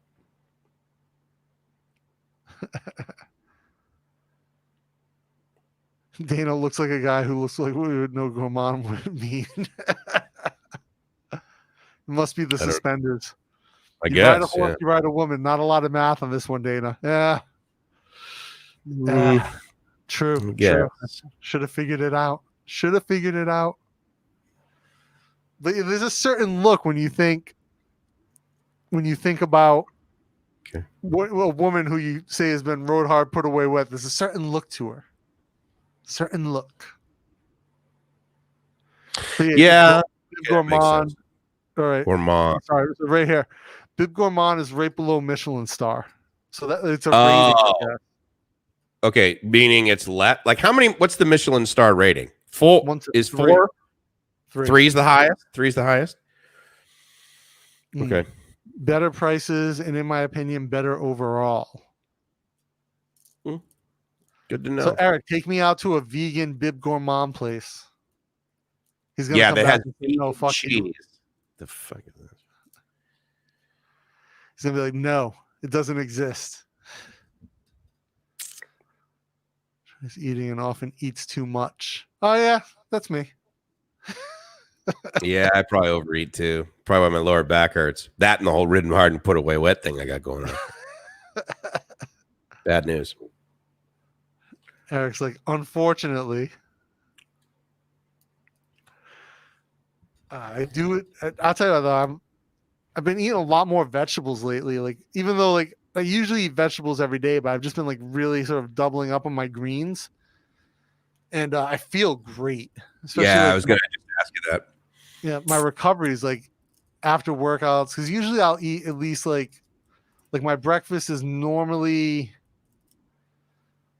My breakfast is normally just oatmeal, and then I'll have some veggies at lunch, and then dinner. If I'm doing IF, I skip dinner, and then. But lately, I've just been like eating a little something. So like I've been just focused on like eating more greens, more mushrooms, stuff like that. I feel so much better, especially post workout. Is it a challenge to be vegan? Because I mean, I like walk through these markets that I go to, and I'm like, you know what? I like fried chicken. It is easy for me to eat here, but maybe I'm just not focused on the vegetables. Like, is it easy to eat vegan? It's not hard. Here in Bangkok? It's not hard. Okay. Like, if you speak a little bit of Thai, right, and you can essentially get a vegan meal made at any street food vendor that sells fried rice or fried noodles, right? If they make it right there. Okay. Like, you're not going to walk up to the fried chicken lady in front of 7-Eleven, in front of every 7-Eleven, and be like, hey, I need some vegan fried chicken. That's just not going to happen. Right, but you walk up to the fried rice lady like, hey, khao pat pak. Yeah, no problem. What if I ask the lady in front of 7-Eleven if she has any chicken that's been ridden hard and put away wet? You think she's going to be able to satisfy my needs? She's going to point you to the massage parlor across the street. Perfect. I'm doing it this afternoon before I meet Eric at 5:01 p.m. for our noodles. Senior Frank, Michelin star equals 3-month waiting list and miserable chefs. I have not ever gone, I don't think, to one of these super high and been like really impressed with the meal. I mean, I've been to like nice restaurants in San Diego, for God's sake. You know, they're everywhere. $200 for dinner. And it's just like, yeah, it was okay, but it wasn't awesome. The chicken lady in front of 7-Eleven, she's awesome. I've been to a few 2-stars where it's like, you can tell that they're charging you for the experience. And the food is good. Obviously, it's always well done, but not fantastic.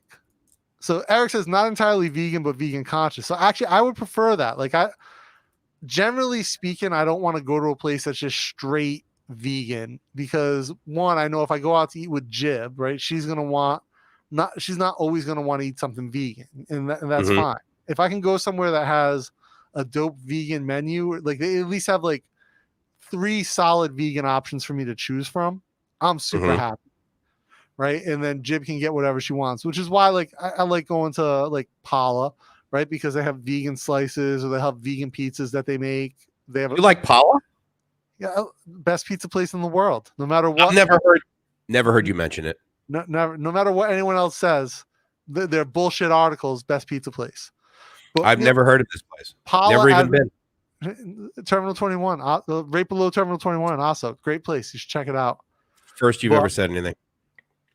But if you think about it, it's like, you know, a place like that, right? We can get some vegan options. So they have a decent sized vegan section on their menu. And then there's a bunch of other things that everyone can enjoy. To me, that's the perfect thing for a restaurant. Like a lot of the Mexican places here will have a vegan burrito or taco option on their menu with beef and pork and whatever. Some offer Beyond Meat, you know, whatever you want. A lot of pizza places now are doing the vegan cheese, which personally I would rather get like marinara, which is, and I've talked about like, because it's more about like the pizza I grew up with, where it's just the red sauce as opposed to with some type of fake cheese. But I appreciate the option, and I like, as long as I can get a vegan meal, sit down with friends who aren't vegan and they can enjoy something too. That's more important to me than anything. As long as it's made well.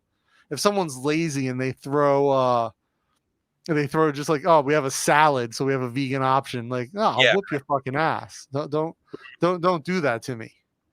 But you know, the idea that like a restaurant has to only be vegan, I find that too limiting. Like, if I'm gonna, like, I think I know one other vegan person in Bangkok that I talk to on a regular basis, right? So if I'm going out with anyone not that person, and I say like, let's go to this vegan restaurant, I'm limiting their choice, like, you know, by default.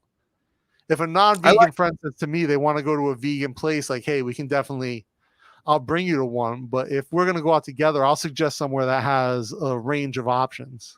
Yeah, and then you just get the vegan thing. I kind of like restaurants that have chefs that have been ridden hard and put away wet. Is that wrong? I think all chefs should be ridden hard and put away wet. It adds character, adds flavor. Flavor, yeah, because the protein. Yeah. I like Stuck's comment. Joe does the 6-hour eating window. I try to stick to the same thing, Joe. 6-hour eating window. Stuck, yeah, he eats a lot of vegan animals. Does that count? Maybe, maybe. Yeah, I eat a lot of grass-fed beef. So there you go. I think chickens are probably the only non-vegan animal people eat on a regular basis. There's an animal that is rarely ridden hard and put away wet. Oh no, pigs, right? They feed meat to pigs. What do they feed them? Pork? Pigs will eat anything. No, they feed chicken to chickens, though. Really? A lot of chickens eat chicken as part of their feed. Ridden hard or just put away wet? Both. That's not a good chicken right there. That's bad news. Eric says there's one meal in Bangkok worth over 3,000 baht when compared to the overall landscape. And what is that, Eric? He says there isn't one. I will... most I've ever paid out at and again, I don't go to restaurants often, but was at what's that Brazilian place that is right by Terminal 21? It's on like the second floor. Eric needs to appreciate good pizza, and Paula's the best. He likes Pizza Mania's soggy fucking New York style, so he doesn't know what he's talking about. You know, he potentially may have an appreciation for chefs that make pizza that have been ridden hard and put away wet. Again, I think if a chef doesn't look like Gordon Ramsay by the time they're 20, like they haven't been rode hard and put away wet enough. What about the chefs at Paula? So the main chef is like this, the guy who owns this Italian dude, and then the pizza chef is an old Thai guy. Well, he looks old. He's probably like 25, 30. I felt a little gypped though. I mean, the pieces of pizza is like the size of a Snickers bar. Not really satisfying. No, so it's one piece is like 2 of those little Snickers bars.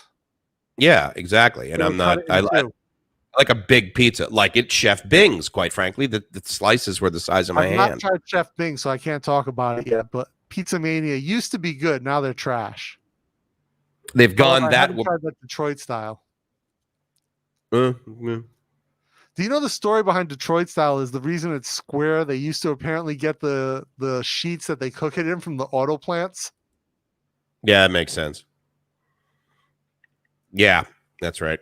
The best fish are carnivores. What are the best fish, Stuck? What would you count? Because I was never really a big fish guy, other than like what essentially in New England you eat like whatever seafood shows up. Cod, a lot of cod. Best fish are carnivores, so I would say they're probably yeah. Is that the steakhouse, Eric? Argentine Brazilian steakhouse. Argentine. Sorry. I thought it was Brazilian. Yeah. Oh, Mitch, what's going on, man? Hey, buddy. You too. I think El Gacho is Argentine. I think it's one of them. The Brazilian place is called something else. It's the whole format where they bring you the whole skewer, right? And you have that thing, and it's like red in one way and green in the other. And if you turn it to green, they just and that's I think that's El Gacho. I don't know. It was good though. I thought for some reason El Gacho was Argentinian. I think that might be the kind of pants that those guys with dreadlocks wear. The El Gachos. Yeah, El Gachos. Salmon, tuna, halibut is Minority Nomad's pick on the best fish. Yeah, Argentinian. I like salmon. Argentine, okay. Argentinian. El Toro is the Brazilian place. That's right. Oh, and then Fogo de Chao.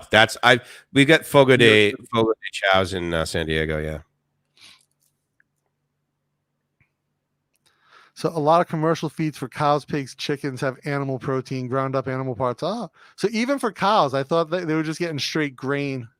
Grain, yeah. I saw Maybe they feed him. I saw something once. This is a while back about. I think it was something called Hogzilla was the documentary. It was like a YouTube video where these wild hogs used to break into this fish farm and eat all the high protein salmon fish food. And it grew these hogs to like enormous sizes, these wild hogs. One of them was supposed to be like 1,000 pounds. So you think you could ride one hard and put it away wet, or not? I don't know if that would get wet, right? Because pigs don't sweat. That was my thinking, right? I mean, it's pretty efficient because then you have this very large animal that you could hardly ride. So you'd be good. Yeah, it's a large animal that doesn't sweat, so you can ride it hard and never put it away wet. Who wouldn't want one? Little limerick action there. Totally. Yeah, so El Toro is the Brazilian place on 22. El Gacho is the Argentinian. Nope. Cattle get byproducts. Some of it comes from their family members. Oh God. Fuck. We're feeding animals their same making cannibals out of everything. Nomad cow disease gets spread from ground cows in feed. The ladyboy whisperer sounds good. I've never had mad cow disease. I wonder if I'll get that soon. Probably if I wear a mask, I'll be good. Yeah, wear a mask while you eat the beef. Yeah. Joe P loves the hog hunting. In Texas, that's a big thing. Is like they go out boar hunting, right? Because it's such a nuisance animal there. I think that's a good soundbite for Joe. Actually, I mean that's up there with like hog hunting. That's why he's coming. That's why he's going to Pattaya, do some hog hunting. Men banging, top shelf. Two high level dudes banging. Yeah, I mean that's hog hunting right there. You can ride, Senior Frank. You can ride most things hard and put away wet if you're dedicated enough. It's true if you commit. Hog, though, it doesn't sweat unless it's your sweat. If it's one of Joe's that he loves hunting.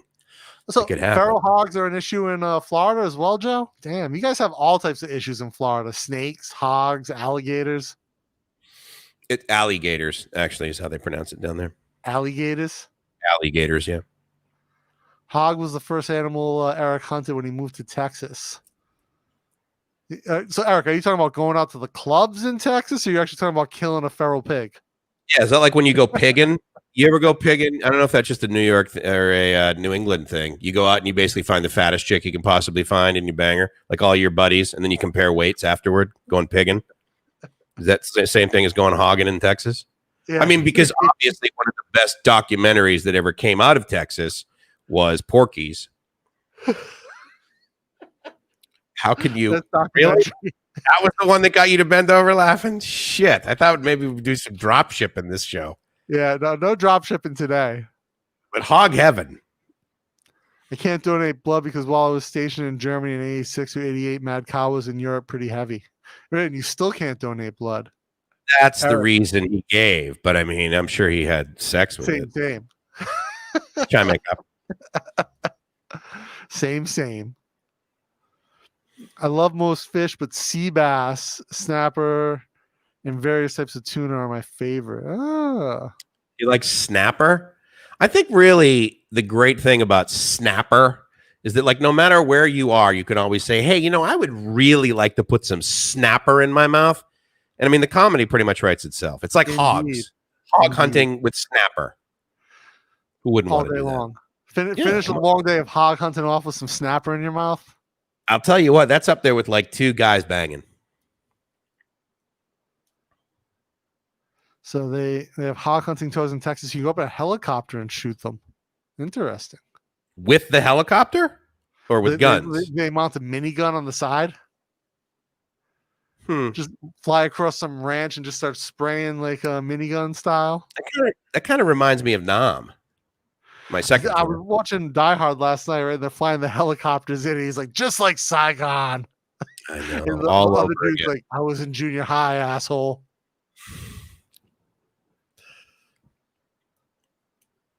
Brexit is a result of spooniform encepathy. The big words. All I understand is bang. Mad cow reference. Yeah. Getting all types of shit I can't pronounce. Northeast of Lake Ukakopi. Just pronounce it alligator. Any word that you don't know, alligator. My buddies did a lot of cow tipping back in the day, but I tip all the waitresses. See, he's a smart man. That means when he comes back, he'll get free drinks. Yeah, I can heli hunt. Not too common though. Oh, heli hunt in Texas. I read there's a story in Texas, maybe 10 years ago, of one rancher owned a herd of buffalo. And it broke into the ranch next door, and basically the owner of that ranch flew up and killed them all while they were on his property. And it ended up being a big lawsuit in Texas. Had he rid them hard and put them away wet, they wouldn't have this problem. No issue. Yeah, but it had something to do with, so there's certain laws that apply to cattle, and then there's certain property rights laws that exist as well. And it was an argument between the two, which one would override the other. And so I remember the guy who shot the cattle, who shot the buffalo, made an argument that they had become a nuisance animal for him. I would have been concerned that the guy was trying to swindle me. I mean, I would think he'd probably be like, hey, look, all of your buffalo, hey, those were my sick buffalo, and I'm going to need some monetary donations to help with my sick buffalo. And the guy didn't give him the money, hence the helicopter. And then he had to open up an OnlyFans. Yeah. No, it was a few years back. It was 12 already. So back in the day? What time is it right now? Oh my God, 12. I've only got 5 hours to prepare to meet Eric. Damn it. You have to get that colon cleanse. Well, I'll tell you what, if I don't get a nice spritzer going up there soon, I'm gonna stink up the place. You go with the carbonated colonic? I like to. It's either that or vinegar and water, the solution doctors recommend. Yeah, what about vinegar and soda water? It really depends. If I have a lot of lettuce left over, then I won't do the soda water. But if I have lettuce and carrots, because carrots will fit right up there, then I usually just go with vinegar. Depends on what carrots you're getting. Well, yeah. A lot of the carrots I buy, sadly, have been ridden hard and put away wet. So I have those. I stay away from those during the cold. Well, that's how you know they're fresh, right? They ride them hard, put them away wet. You know that they're good to go. Could be. I've been looking for a good Bangkok surf and turf restaurant, Klongfish and Street Rat. Could be a good combo. Any suggestions? Ladyboy Whisperer, Dropship Buffalo. Absolutely. See, he gets me. He gets me. 100%. Mm-hmm. Get off my lawn, Buffalo. Oh, Joe shoots 3 a year at least. You shoot 3 a day, I think you said earlier today. 3 to 4. 3 to 4. Yeah. You're like a walking protein shake. I'm putting up pro numbers. Good for you. After the stream, here's a 2-minute clip you can watch later. Not the best, but will give you an idea. Okay, I'm gonna check that out. Uh-oh. You think there's horses involved, or probably your 2 guys banging? So, maybe both. That's true. You get 2 guys banging like right in front of a whole bunch of sick buffalo, you're gonna pull in some serious dropship money. So speaking of horses, though, someone sent me my friend Rob will often send me like crazy videos on Facebook, and he sends me one of some chick banging a horse the other day, and it's basically she spends like 30 minutes trying to get this horse erect. Okay. And then they're feeding the horse, like someone's sitting there actively feeding the horse to keep it like just like engaged. And like she's gonna do all the work to bang this horse. Like you gotta really want it. Like the horse is just sitting there, like is in like the fact that like she's just sitting there trying to like get the horse to fuck her, and she's just riding this horse. And the horse is like, "You got more hay?" Sounds like I don't know. I mean, all over again. I did other stuff when I was growing up, but the whole horse thing, I could understand, given that Facebook is so popular now. Sure. Yeah, you gotta do what you gotta do. Feral hogs, Ted Nugent, a helicopter, and firepower. Flamethrower. I need to get myself a flamethrower. I don't think you get the range on that. You buy one from the feral hog, right? I mean, for it to really work. Who's the guy that bought the flamethrower company? Is that Jeff Bezos or the Tesla guy? No, that was Elon Musk. They're selling roofing guns as flamethrowers.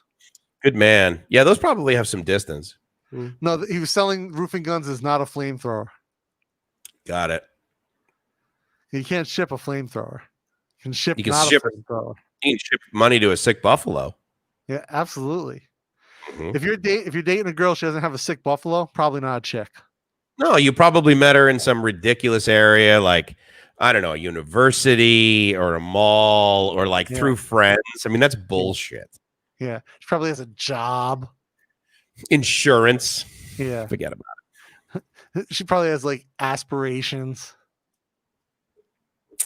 I stay away from those. Any girl with an electrical engineering degree, first thing I do, throw turntables at her. Yeah. Change her life. Blue contacts and some plastic surgery. Plastic surgery. Gotta have Get rid of that melanin. You don't need that melanin. No. The funny thing about the whole flamethrower is that he was doing is really it was just a roofing gun with a heat shield for the grip. Right. And he turned it into a flamethrower. So it turned into not a flamethrower. Yeah, Erickson said the Boring Company. This is how they were raising cash. And then he's doing something else with bricks right now where they bought brick technology. That like ceramic brick. So it's a clay brick, but they're doing something with it where it's like half the weight, twice as strong. Kind of like Jolt Cola being all the sugar and twice the caffeine. Yeah, twice the sugar, twice the caffeine. Perfect. Stuck's using a 35 Remington for most of his hunting. You got to up that to like a Jesse Ventura style minigun from the Predator. You should try Tinder. It's a hell of a lot less invasive. Yeah, for hog hunting. I mean, you just swipe. A lot easier. Or Grindr for whatever your preference. I mean, it depends. If you like, banging two guys, then yeah. Elon just started selling Tesla tequila. Really? I saw that. Yeah, there was some article about it because they didn't want to name it Tesla or something like that, right? Wasn't that sort of the big deal? It's funny that he gets a credit for a lot of people think he started Tesla. He didn't. He bought the company. Yeah, it was out of I want to say like San Diego. I think it was out of San Marcos, the first Tesla. I remember when they came out. The two guys who basically they gutted a Lotus and put an electric drive in it. Yeah. Right. Yeah, and there was like a real crunch to it, and so they brought him in with all of his money, and he said, "All right, fine, we'll do this in however long it takes. We'll do it really fast." I think he threw money at it. Was able to. Granted, Tesla wouldn't be what it is today had he not bought it. Correct. Put his resources behind it. But I think a lot of people just need to, like he didn't invent the concept. Like he definitely improved it. Right? He made it what it is, but he didn't start the company. Well, Henry Ford didn't invent the automobile. Yeah, no, very true. He did invent the assembly line though. Yes.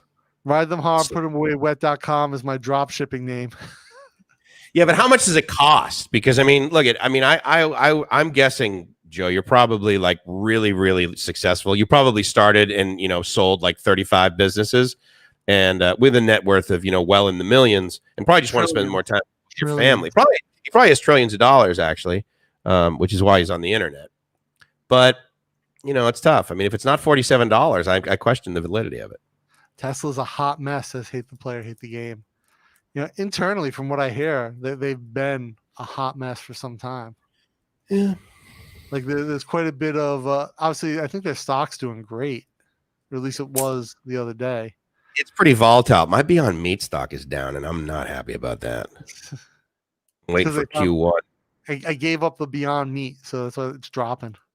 Well, isn't McDonald's still going to be focused on it? Yeah, Tesla's at 661. Good for them. I think I bought it at 5. But I know a few people have worked there. They said internally, it's a fucking shit show. Yeah, I mean, I've heard a lot of chatter about that from many other companies like that, like Apple. Yeah. But. Well, I know a few people who work at Apple, and I get mixed stories from Apple.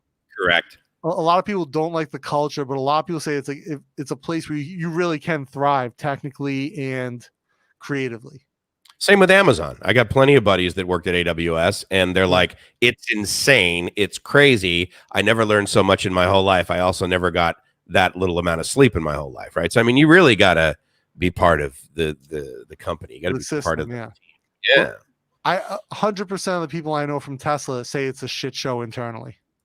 Probably. Like there's no variance. Whereas like I know people who loved Apple, people who hated Apple.